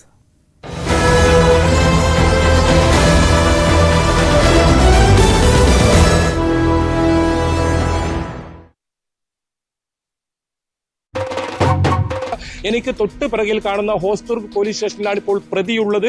ഇവിടെ ഇപ്പോഴും പ്രതിയെ ചോദ്യം ചെയ്തുകൊണ്ടിരിക്കുകയാണ്. അല്പസമയത്തിനകം തന്നെ DIG ഉൾപ്പെടെയുള്ള ഉന്നത പോലീസ് ഉദ്യോഗസ്ഥർ ഇവിടെ എത്തും. അവരെത്തിയതിനു ശേഷമായിരിക്കും മറ്റ് നടപടിക്രമങ്ങളിലേക്ക് കടക്കുക. എന്തായാലും ഈ കേസിൽ നിർണായക തെളിവായ CCTV ദൃശ്യമാണ് ഇപ്പോൾ ന്യൂസ് 18 പുറത്തുവിടുന്നത്. അതിനീചമായ ഒരു അതിക്രമത്തിന്റെ നിർണായക തെളിവായ CCTV ദൃശ്യങ്ങളാണ് ന്യൂസ് 18 ഇപ്പോൾ പുറത്തുവിടുന്നത്. ഈ പ്രതി 2 മണിക്കും 2:30-ക്കുമുള്ളിൽ ഈ വീട്ടിലേക്ക് കുട്ടിയെ എടുത്തുകൊണ്ടുപോകാനായി ഇത്തരത്തിൽ അതിക്രമത്തിനായി എത്തുന്ന ദൃശ്യമാണ് ഇത്. ഈ കുട്ടിയുടെ വീട്ടിന് സമീപത്ത് തന്നെയുള്ള വീട്ടിലെ CCTV ക്യാമറയിൽ പതിഞ്ഞ ദൃശ്യങ്ങളാണ്. ഈ ദൃശ്യങ്ങളാണ് ഈ കേസിൽ നിർണായക തെളിവായി മാറിയിരിക്കുന്നത്. ഈ ദൃശ്യത്തിൽ കാണുന്ന അതേ ആളാണോ ഇപ്പോൾ പോലീസിന്റെ കസ്റ്റഡിയിലുള്ളത് എന്നതാണ് പോലീസ് ഇപ്പോൾ പരിശോധിച്ചു വരുന്നത്. നമുക്ക് ലഭിക്കുന്ന സൂചന പ്രകാരം അതേ ആളാണ് ഇപ്പോൾ ഈ ഹോസ്ദുർഗ്, ഞാൻ ഇപ്പോൾ നിൽക്കുന്ന ഹോസ്ദുർഗ് പോലീസ് സ്റ്റേഷനിൽ ഇപ്പോൾ കസ്റ്റഡിയിലുള്ളത്. ഇയാളെ ഇപ്പോഴും ചോദ്യം ചെയ്തു വരികയാണ്. എന്തായാലും ആ CCTV ദൃശ്യങ്ങളിൽ കാണുന്ന അതേ ആൾ തന്നെയാണ് ഇപ്പോൾ ഈ കസ്റ്റഡിയിൽ ഉള്ളത് എന്ന സൂചനയാണ്. നമുക്കറിയാം ഈ വാർത്ത ആദ്യം പുറത്തു കൊണ്ടിരുന്നത് ന്യൂസ് 18 ആണ്. തുടർന്ന് 3 പേർ കസ്റ്റഡിയിൽ എന്ന വാർത്തയും ന്യൂസ് 18 പുറത്തുവിടുന്നു. ആ 3 പേരിൽ ഒരാളാണ് ഇപ്പോൾ ഈ അതിക്രമം നടത്തിയതെന്ന് ഇപ്പോൾ കണ്ടെത്തിയിരിക്കുന്നു. അതിന്റെ നിർണായക തെളിവ്, ഈ കേസിലേക്ക് എത്തിയ നിർണായക തെളിവ് ഈ CCTV ദൃശ്യം തന്നെയാണ്. ഈ CCTV ദൃശ്യത്തിൽ കാണുന്നയാളാണ് ഈ സംഭവം നടത്തിയത്. അതായത് പുലർച്ചെ 2:30 ഇയാൾ എത്തുന്നു. ആ എത്തുന്ന ദൃശ്യമാണിത്. പിന്നീട് ഈ വീട്ടിൽ കയറി ഉറങ്ങിക്കിടക്കുകയായിരുന്ന ഈ 10 വയസ്സുകാരെ എടുത്തുകൊണ്ടുപോയി പുറകിലെ അടുക്കള ഭാഗത്തുകൂടി പുറത്തേക്ക് പോകുന്നു. പിന്നീട് 1 കിലോമീറ്ററിനകം വരുന്ന ഒരു പ്രദേശത്ത്, അതായത് ഡോഗ് സ്ക്വാഡ് നടത്തിയ പരിശോധനയിൽ ഈ പോലീസ് നായ കൃത്യമായ ഈ സ്ഥലം കണ്ടെത്തിയിരുന്നു. അവിടെ നിന്നും 20 രൂപയുടെയും 10 രൂപയുടെയും ചില്ലറ നാണയത്തൊട്ടുകളും ഈ സ്ഥലത്ത് നിന്ന് കിട്ടിയിരുന്നു. ആ സ്ഥലത്ത് വെച്ചാണ് ഈ പ്രതി ഇത്തരത്തിൽ പെൺകുട്ടിയെ ലൈംഗികമായി അതിക്രമം ഈ പെൺകുട്ടിക്ക് നേരെ നടത്തിയത്. അതിനുശേഷം ആഭരണം, ഈ കുട്ടിയുടെ കാതിലുണ്ടായിരുന്ന ആഭരണം ഊരിയെടുക്കുകയും അതിനുശേഷം അവിടെ വഴിയിൽ ഉപേക്ഷിക്കുന്ന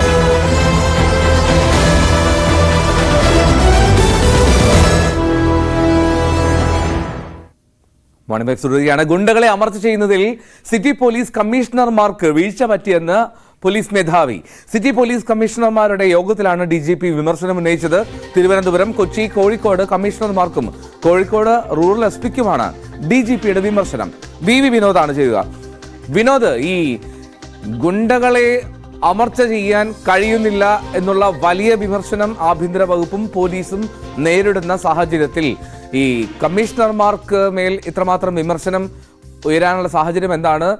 കേവലം കമ്മീഷണർമാരുടെ മാത്രം വീഴ്ചയായിട്ടാണോ DGP ഇതിനെ കാണുന്നത്? എൽദോ, കമ്മീഷണർമാർക്ക് പുറമെ ജില്ലാ പോലീസ് മേധാവിമാരും ഈ ഓൺലൈൻ യോഗത്തിൽ പങ്കെടുത്തു. തിരുവനന്തപുരത്തെയും കൊച്ചിയിലെയും, പ്രത്യേകിച്ച് ഈ 2 സ്ഥലങ്ങളിലെയും സമീപകാലത്തെ സംഭവ വികാസങ്ങൾ തന്നെയാണ് വലിയ വിമർശന വിധേയമായത്. പ്രധാനമായും കൊച്ചി, അത് ലഹരി മരുന്ന് വ്യാപാരത്തിന്റെ വലിയൊരു ശൃംഖല അവിടെ രൂപപ്പെട്ടിട്ടുണ്ട്. അതോടൊപ്പം തന്നെ ഗുണ്ടകളുടെ കേന്ദ്രമായി കൊച്ചി മാറി. ഒരുപക്ഷെ നമ്മുടെ വാർത്തകൾ പോലും, നമുക്ക് കൊച്ചിയിൽ നിന്ന് നമ്മുടെ ചാനൽ റിപ്പോർട്ട് ചെയ്ത വാർത്തകളുണ്ട്. ആ വാർത്തകൾ തന്നെ അതിനുള്ള ഏറ്റവും വലിയ തെളിവാണ്. ഗുണ്ടാ സംഘങ്ങളുടെ ഒത്തുകൂടൽ, പരസ്പരമുള്ള വെല്ലുവിളി, അത് മാത്രമല്ല കൊട്ടേഷൻ നൽകിയതുമായി ബന്ധപ്പെട്ടുള്ള വെളിപ്പെടുത്തലുകൾ, ഇതെല്ലാം തന്നെ നമ്മൾ തന്നെ പുറത്തുവിട്ട ഒട്ടനവധി വാർത്തകളുണ്ട്. തിരുവനന്തപുരത്ത് യുവാവിനെ കരമനയിൽ കൊലപ്പെടുത്തിയ സംഭവം, അത് നേരത്തെ കൊലപാതക കേസിൽ പ്രതികളാവുകയും ജാമ്യത്തിലിറങ്ങി സമാന രീതിയിൽ ഏറ്റവും ക്രൂരമായി ഒരു കൊലപാതകം നടത്തി എന്ന സാഹചര്യം, ഇതെല്ലാം തന്നെയാണ് വിമർശന വിധേയമായത്. കോഴിക്കോട് സിറ്റി പോലീസ് കമ്മീഷണറുടെ ചില പരാമർശങ്ങൾ യോഗത്തിൽ DGPയെ ചൊടിപ്പിക്കുകയും ചെയ്തു. അദ്ദേഹം ആ തരത്തിൽ വിമർശനത്തോടു കൂടിയാണ് കോഴിക്കോട് പോലീസ് അധികാരിയോട് സംസാരിച്ചത്. കോഴിക്കോട് റൂറൽ SP-ക്കും ആ തരത്തിൽ വിമർശനമേറ്റു. ആലപ്പുഴ, അതോടൊപ്പം തന്നെ മലപ്പുറം ജില്ലകളിൽ വലിയ തോതിൽ ഗുണ്ടകളെ അമർച്ച ചെയ്യാനായി എന്ന ഒരു പരാമർശം DGPയുടെ ഭാഗത്തു നിന്നുണ്ടായി. മാത്രവുമല്ല, കർശനമായ നിർദ്ദേശമാണ് ഗുണ്ടകളെ അമർച്ച ചെയ്യുന്നതിന് ശക്തമായ നടപടികൾ. കഴിഞ്ഞ 3-4 ദിവസമായി ഓപ്പറേഷൻ ആഗ് അത് വീണ്ടും സജീവമായി സംസ്ഥാന വ്യാപകമായി തന്നെ നടപ്പാക്കുന്നുണ്ട്. വലിയ തോതിൽ ഗുണ്ടകളെ അറസ്റ്റ് ചെയ്യാൻ കഴിഞ്ഞിട്ടുണ്ട്. എങ്കിൽ തന്നെയും കർശനമായ നടപടികൾ സ്വീകരിച്ച് മുന്നോട്ട് പോകണമെന്ന നിർദ്ദേശമാണ് DGP. പോലീസ് കമ്മീഷണർമാർക്ക് വീഴ്ച സംഭവിച്ചു എന്നുള്ളതാണ് DGPയുടെ ഒരു വിലയിരുത്തൽ. സംസ്ഥാനത്ത് ഈ ഗുണ്ടാക്രമണങ്ങൾ തുടർച്ചയായി റിപ്പോർട്ട് ചെയ്യുന്ന സാഹചര്യമുണ്ട്. ക്രമസമാധാനം അത് അമ്പേ തകർന്നു എന്നുള്ള ഒരു വിമർശനം നിൽക്കുന്ന സമയത്താണ് DGP ഇത്തരത്തിലൊരു കമ്മീഷണർമാർക്കെതിരെ ഒരു വിമർശനവുമായി രംഗത്തെത്തിയത്. വി വിനോദാണ് വിവരങ്ങൾ പങ്കുവച്ചത്. സംസ്ഥാനത്ത് അതിശക്തമായ മഴയെന്ന് കാലാവസ്ഥാ വകുപ്പിന്റെ മുന്നറിയിപ്പ്. 21-ാം തീയതി വരെ വിവിധ ജില്ലകളിൽ ഓറഞ്ച് അലർട്ടാണ്. ഇന്ന് പാലക്കാട്, മലപ്പുറം ജില്ലകളിലും നാളെ പത്തനംതിട്ട, ആലപ്പുഴ, ഇടുക്കി ജില്ലകളിലും മറ്റന്നാൾ തിരുവനന്തപുരം, കൊല്ലം, പത്തനംതിട്ട, ആലപ്പുഴ, കോട്ടയം, എറണാകുളം, ഇടുക്കി ജില്ലകളിലും അതിശക്തമായ മഴ പെയ്യാൻ സാധ്യതയുണ്ട് എന്നുള്ളതാണ്. ചൊവ്വാഴ്ച തിരുവനന്തപുരത്തും കൊല്ലത്തും പത്തനംതിട്ടയിലും ആലപ്പുഴയിലും കോട്ടയത്തും എറണാകുളത്തും ഇടുക്കിയിലും ഓറഞ്ച് അലർട്ടുണ്ട്. ഞായറാഴ്ച ഒപ്പം തിങ്കളാഴ്ചയും ചില ജില്ലകളിൽ ഓറഞ്ച് അലർട്ട് പ്രഖ്യാപിച്ചിരിക്കുന്നത് എങ്കിലും റെഡ് അലർട്ടിന് സമാനമായിട്ടുള്ള മഴയുണ്ടാകും എന്നുള്ളതാണ് പ്രതീക്ഷ. ഇന്ന് തിരുവനന്തപുരം, കൊല്ലം, പത്തനംതിട്ട, ആലപ്പുഴ, ഇടുക്കി, കോഴിക്കോട്, വയനാട് ജില്ലകളിലും നാളെ തിരുവനന്തപുരം, കൊല്ലം, കോട്ടയം, എറണാകുളം, മലപ്പുറം, കോഴിക്കോട്, വയനാട് ജില്ലകളിലും യെല്ലോ അലർട്ടാണ്. മറ്റന്നാൾ തൃശൂർ, പാലക്കാട്, മലപ്പുറം, കോഴിക്കോട്, വയനാട്, കണ്ണൂർ, കാസർഗോഡ് ജില്ലകളിൽ യെല്ലോ അലർട്ട് പ്രഖ്യാപിച്ചിട്ടുണ്ട്.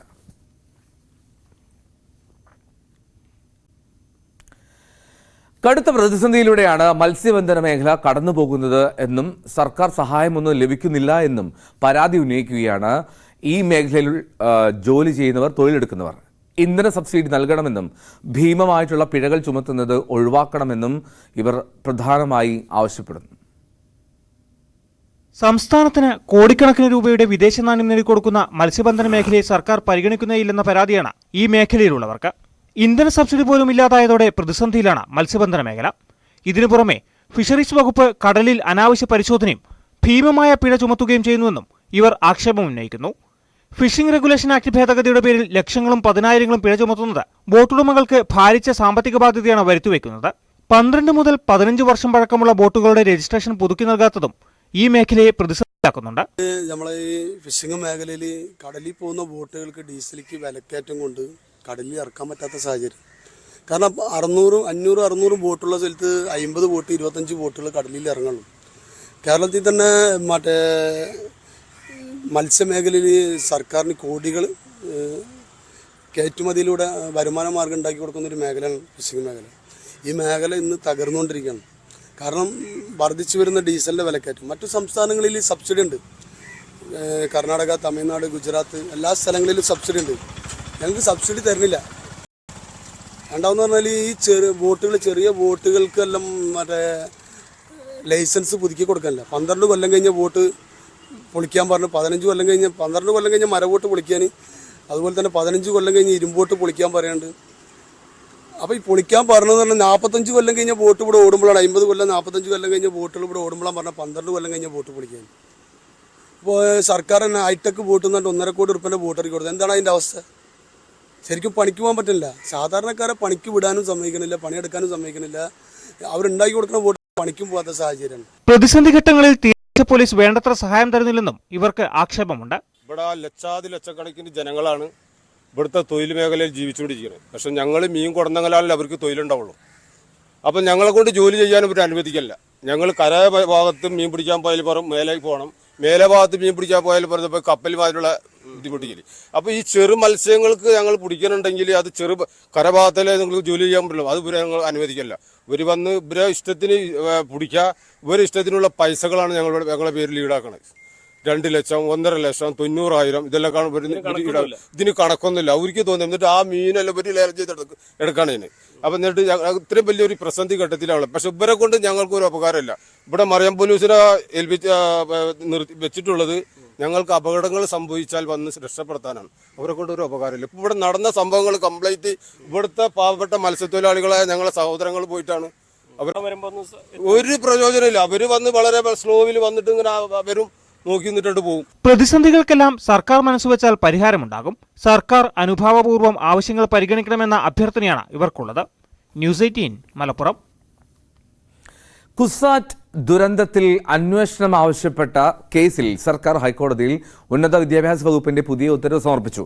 കോളേജുകളിൽ പരിപാടികൾ സംഘടിപ്പിക്കുമ്പോൾ പാലിക്കേണ്ട കർശന മാനദണ്ഡങ്ങളാണ് ഏപ്രിൽ 9 സർക്കാർ ഉത്തരവിൽ പ്രതിപാദിക്കുന്നത്. കുസാറ്റിൽ യൂണിവേഴ്സിറ്റി അധികൃതരുടെ അശ്രദ്ധ മൂലമാണ് യുവാക്കൾ മരിച്ചതെന്നും ജുഡീഷ്യൽ അന്വേഷണം വേണമെന്നും ആവശ്യപ്പെട്ടുകൊണ്ട് KSU സംസ്ഥാന അധ്യക്ഷൻ അലോഷ്യസ് സേവ്യറാണ് അഡ്വക്കേറ്റ് RV ഗ്രാലൻ മുഖേന ഹൈക്കോടതിയെ സമീപിച്ചിരുന്നത്.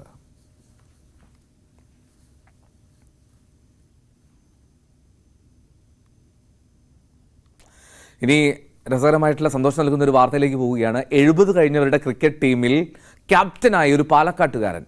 കൗമാരകാലം മുതൽക്കേ ഇന്ത്യൻ ജേഴ്സി അണിയാനുള്ള ഹേമചന്ദ്രൻ നായരുടെ ആഗ്രഹം സഫലമാകുന്നത് അത് 74-ാം വയസ്സിലാണ് എന്ന് മാത്രം. 70 കഴിഞ്ഞവരുടെ പ്രഥമ ലോകകപ്പിൽ ഇന്ത്യയെ നയിക്കാൻ കഴിയുന്നതിൽ സന്തോഷിക്കുകയാണ് ഹേമചന്ദ്രൻ നായർ.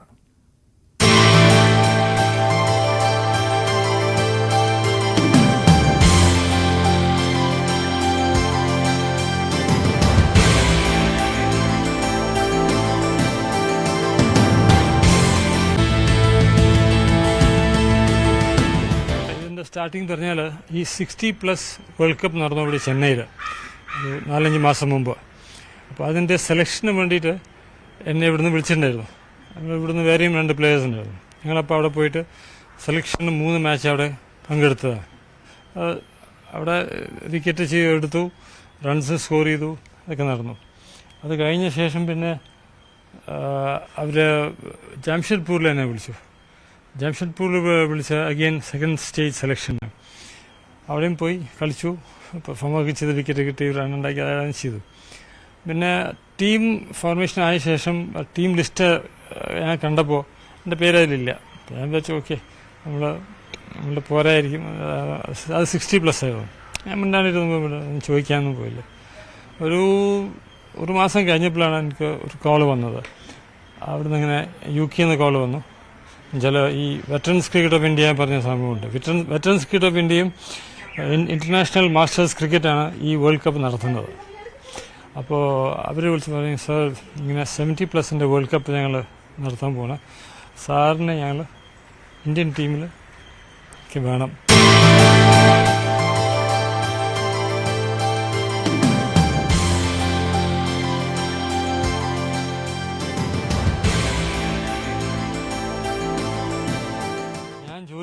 ആൻഡമാൻ നിക്കോബാർ ഐലൻഡ്സിലായിരുന്നു, ഇലക്ട്രിസിറ്റി ഡിപ്പാർട്ട്മെൻറ്റിലായിരുന്നു. സീനിയർ എഞ്ചിനീയറായിട്ട് ഞാൻ റിട്ടയർ ചെയ്തു.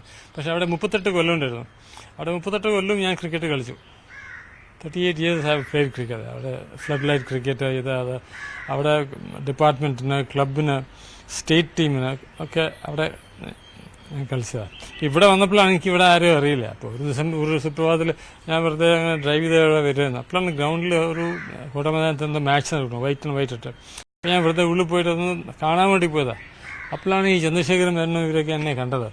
അത് കണ്ടിട്ട് പറഞ്ഞു, അങ്ങനെ നിങ്ങൾ അവർ വിചാരിച്ചു ഞാൻ വേറെ ഏതൊരു പ്ലെയറാണ് വിചാരിച്ചു. അല്ല, ഞാൻ അതല്ല. അങ്ങനെയാണ് സംസാരിച്ച്. അങ്ങനെ പിന്നെ ഇപ്പോൾ ഞാൻ ഇവിടെ വെറ്ററൻസ് ടീമിൻ്റെ പാലക്കാട് വെറ്ററൻസിൻ്റെ പ്രസിഡൻ്റാണ്.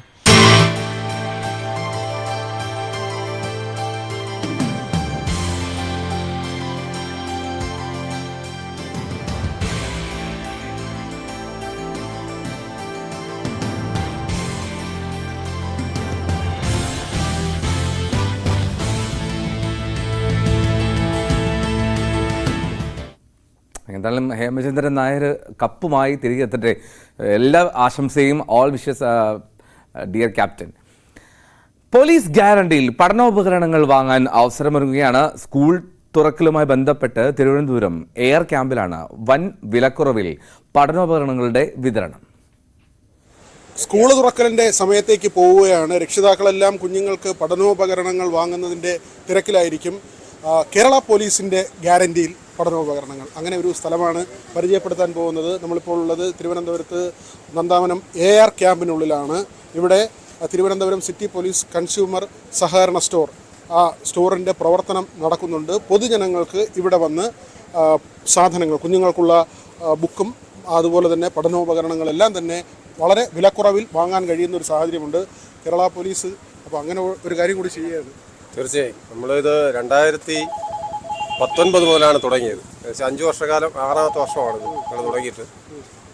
തിരുവനന്തപുരം ജില്ലയിൽ ഏറ്റവും വില കുറച്ച് കൊടുക്കുന്ന ഒരു സഹകരണ സ്ഥാപനമാണ് നമ്മുടെ കേരള പോലീസിൻ്റെ സംഘടനയുടെയും പോലീസ് അസോസിയേഷൻ്റെയും ഓഫീസേഴ്സ് അസോസിയേഷൻ്റെയും ഒക്കെ സഹകരണത്തോടു കൂടിയാണ് നമ്മൾ ഈ സ്ഥാപനം പ്രവർത്തിച്ചു വരുന്നത്. തിരുവനന്തപുരം ജില്ലയിലെ ഏറ്റവും വില കുറച്ച് നമുക്കിത് കൊടുക്കാൻ കഴിയുന്നു. അത് പോലീസ് ഉദ്യോഗസ്ഥർക്ക് കിട്ടുന്ന ആനുകൂല്യം അതുപോലെ ഞങ്ങൾക്ക് പൊതുജനങ്ങൾക്ക് കൂടി കൊടുക്കണം എന്നുള്ള ഞങ്ങളുടെ തീരുമാനത്തിൻ്റെ അടിസ്ഥാനത്തിലാണ് പൊതുജനങ്ങൾക്ക് നമ്മൾ അതേ വില കൊടുക്കുന്നത്. ഏകദേശം 75% വില വരെ കുറച്ചാണ് ഞങ്ങളിപ്പോൾ കൊടുത്തുകൊണ്ടിരിക്കുന്നത്. പൊതുവിപണിയേക്കാൾ വളരെ വില കുറവാണ്. പ്രത്യേകിച്ച് ഇപ്പോഴത്തെ വിദ്യാഭ്യാസ രീതിയൊക്കെ അനുസരിച്ച് വളരെ സാമ്പത്തിക ചിലവ് ഏറി വരുന്ന സാഹചര്യമാണ്.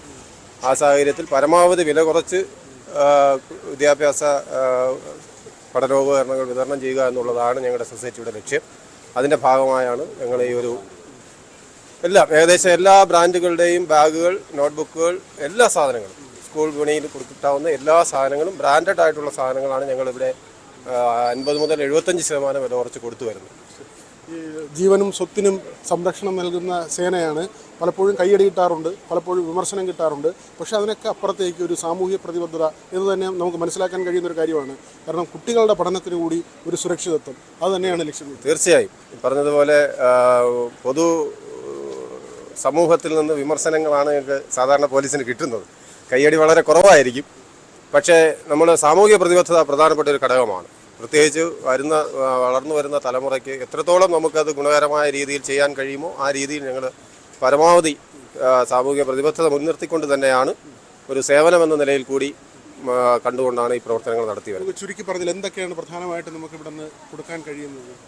ഞാൻ നേരത്തെ പറഞ്ഞ പോലെ എല്ലാ സാധനങ്ങളും പഠനം എന്ന് പറഞ്ഞാൽ സ്കെയില്, പെൻസിൽ മുതൽ ബാഗ്, വാട്ടർ ബോട്ടിൽ ഉൾപ്പെടെയുള്ള എല്ലാ സാധനങ്ങളും, മുഴുവൻ സാധനങ്ങൾ, റെയിൻകോട്ട്, അതിന് പുറമെ നമ്മുടെ സഹകരണ സ്റ്റോർ വഴി ഇലക്ട്രോണിക് സാധനങ്ങൾ വില കുറച്ച് കിട്ടുന്നുണ്ട്. അതുപോലെ ഷൂസ്, എല്ലാ സാധനങ്ങളും, ഒരു സ്കൂൾ കുട്ടിക്ക് ആവശ്യമായിട്ടുള്ള മുഴുവൻ സാധനങ്ങളും ഞങ്ങൾ ഈ നേരത്തെ പറഞ്ഞതുപോലെ 50 മുതൽ 75% വില കുറച്ച് ഞങ്ങൾക്ക് കൊടുക്കാൻ കഴിയുന്നുണ്ട്. വളരെ നല്ല രീതിയിലുള്ള പ്രതികരണമാണ് ഈ സ്കൂൾ മേളയുമായി ബന്ധപ്പെട്ട് നമുക്ക് പൊതുജനങ്ങളുടെ ഇടയിൽ നിന്ന് കിട്ടുന്നത്. നല്ല അഭിപ്രായമാണ്. മറ്റ് പലയിടത്തും ഇത്രയും വിലക്കുറവില്ല എന്ന് അവർ പറഞ്ഞിട്ടാണ് പോകുന്നത്. വളരെ വില കുറച്ച് കൊടുക്കാൻ കഴിയുന്നു എന്നുള്ള സന്തോഷം. മാത്രമല്ല കുഞ്ഞുങ്ങളെ കൊണ്ടുവന്നാൽ എയർ ക്യാമ്പൊക്കെ കാണാൻ പറ്റുന്ന ഒരു സാഹചര്യമുണ്ട്. കാരണം ഇത് പബ്ലിക്കിന് അങ്ങനെ കയറാൻ പറ്റുന്നൊരു സ്ഥലമല്ല. അപ്പോൾ എങ്ങനെയാണ് പോലീസിൻ്റെ സേനാ വിഭാഗം വളരെ പെട്ടെന്ന് തന്നെ ഒരു ദ്രുതഗതിയിൽ ടൗണിലേക്കൊക്കെ ഇറങ്ങണമെങ്കിൽ എങ്ങനെയാണ് അവർ സജ്ജമായിരിക്കുന്നത്, അവരുടെ കേന്ദ്രം എവിടെയാണ്, ഇതെല്ലാം നിങ്ങൾക്ക് അക്കാഡമിക്കലി കാണാൻ കിട്ടുന്ന ഒരു അവസരം കൂടിയാണ്. എത്ര ദിവസമാണ് ഇനി ഇത് തുടരുന്നത്? ഇത് ഞങ്ങൾ ജൂൺ 15 വരെ തുടരാൻ തീരുമാനിച്ചിട്ടുണ്ട്. അത് കഴിഞ്ഞാലും നമുക്ക് അത്യാവശ്യം വേണ്ട പഠനോപകരണങ്ങളെല്ലാം നമ്മുടെ കൺസ്യൂമർ സ്റ്റോർ വഴി നൽകുന്നുണ്ട്. ഇത് ജൂൺ 15 വരെ ഈ മേള നമ്മൾ തുടർന്നു കൊണ്ടുപോകാനാണ് തീരുമാനിച്ചിരിക്കുന്നത്. ഈ ക്യാമ്പ് ആയതുകൊണ്ട് തന്നെ പാർക്കിങ്ങിനും ഒരുപാട് സ്ഥലമുണ്ട്. അപ്പോൾ റോഡിൽ വണ്ടി ഇട്ടിട്ടുള്ള ബുദ്ധിമുട്ട് അതൊന്നും വരുന്നില്ല. പാർക്കിംഗ് സൗകര്യം നമുക്ക് ധാരാളമുണ്ട്. ഇവിടെ ഇതിനകത്ത് ഇങ്ങനെയുള്ള യാതൊരു ബുദ്ധിമുട്ടുമില്ല. പോലീസ് ക്യാമ്പാണെന്ന് വിചാരിച്ചുള്ള പേടി വേണ്ട. വളരെ ജനസൗഹൃദമായ രീതിയിൽ ഉള്ള ഒരു സംവിധാനമാണ് നമ്മളിവിടെ ഒരുക്കിയിരിക്കുന്നത്. തീർച്ചയായും പുസ്തകങ്ങൾ വാങ്ങാം. ഇവിടെ എന്താണ് നടക്കുന്നത്, അതിൻ്റെ ക്യാമ്പിൻ്റെ പ്രവർത്തനങ്ങൾ, അത് കുറച്ചെങ്കിലും മനസ്സിലാക്കാനുള്ള ഒരു അവസരം ഏതായിരുന്നാലും വലിയൊരു സാമൂഹ്യ പ്രതിബദ്ധതയോടുകൂടി സേനാംഗങ്ങൾ ചെയ്യുന്ന പ്രവൃത്തിയാണ്. അതിന് വലിയ ജനപിന്തുണ ലഭിക്കുകയും ചെയ്യുന്നു. ബിപിൻ മുരളിക്കൊപ്പം V Vinod, news 18 Thiruvananthapuram. Association of Certified Chartered Accountancy പരീക്ഷയിൽ വിജയത്തിലക്കവുമായി Indian Institute of Commerce Lakshya. ഈ വർഷത്തെ മാർച്ച് സെഷനിലെ 3753 വിദ്യാർത്ഥികളുടെയും 2023 ഡിസംബറിലെ 2613 വിദ്യാർത്ഥികളുടെയും ACCA എന്ന സ്വപ്ന നേട്ടത്തിനാണ് ലക്ഷ്യ സാക്ഷ്യം വഹിച്ചത്. വിദ്യാർത്ഥികൾക്ക് അവരുടെ പ്രൊഫഷണൽ ഉദ്യമങ്ങളിൽ മികവ് പുലർത്തുന്നതിനാവശ്യമായിട്ടുള്ള വൈദഗ്ധ്യവും അറിവും നൽകുകയാണ് ലക്ഷ്യ. കൊമേഴ്സ് വിദ്യാഭ്യാസത്തിന് മികവുറ്റ വഴിയൊരുക്കുകയാണ് ലക്ഷ്യ. ആഗോള ബിസിനസ് രംഗത്ത് മികച്ച പ്രൊഫഷണലുകളെയാണ് ഇതിലൂടെ സംഭാവന ചെയ്യുന്നത്. മോർണിംഗ് വൈബ്സ് പൂർത്തിയാവുകയാണ്. വീണ്ടും നാളെ കാണാം. നമസ്കാരം.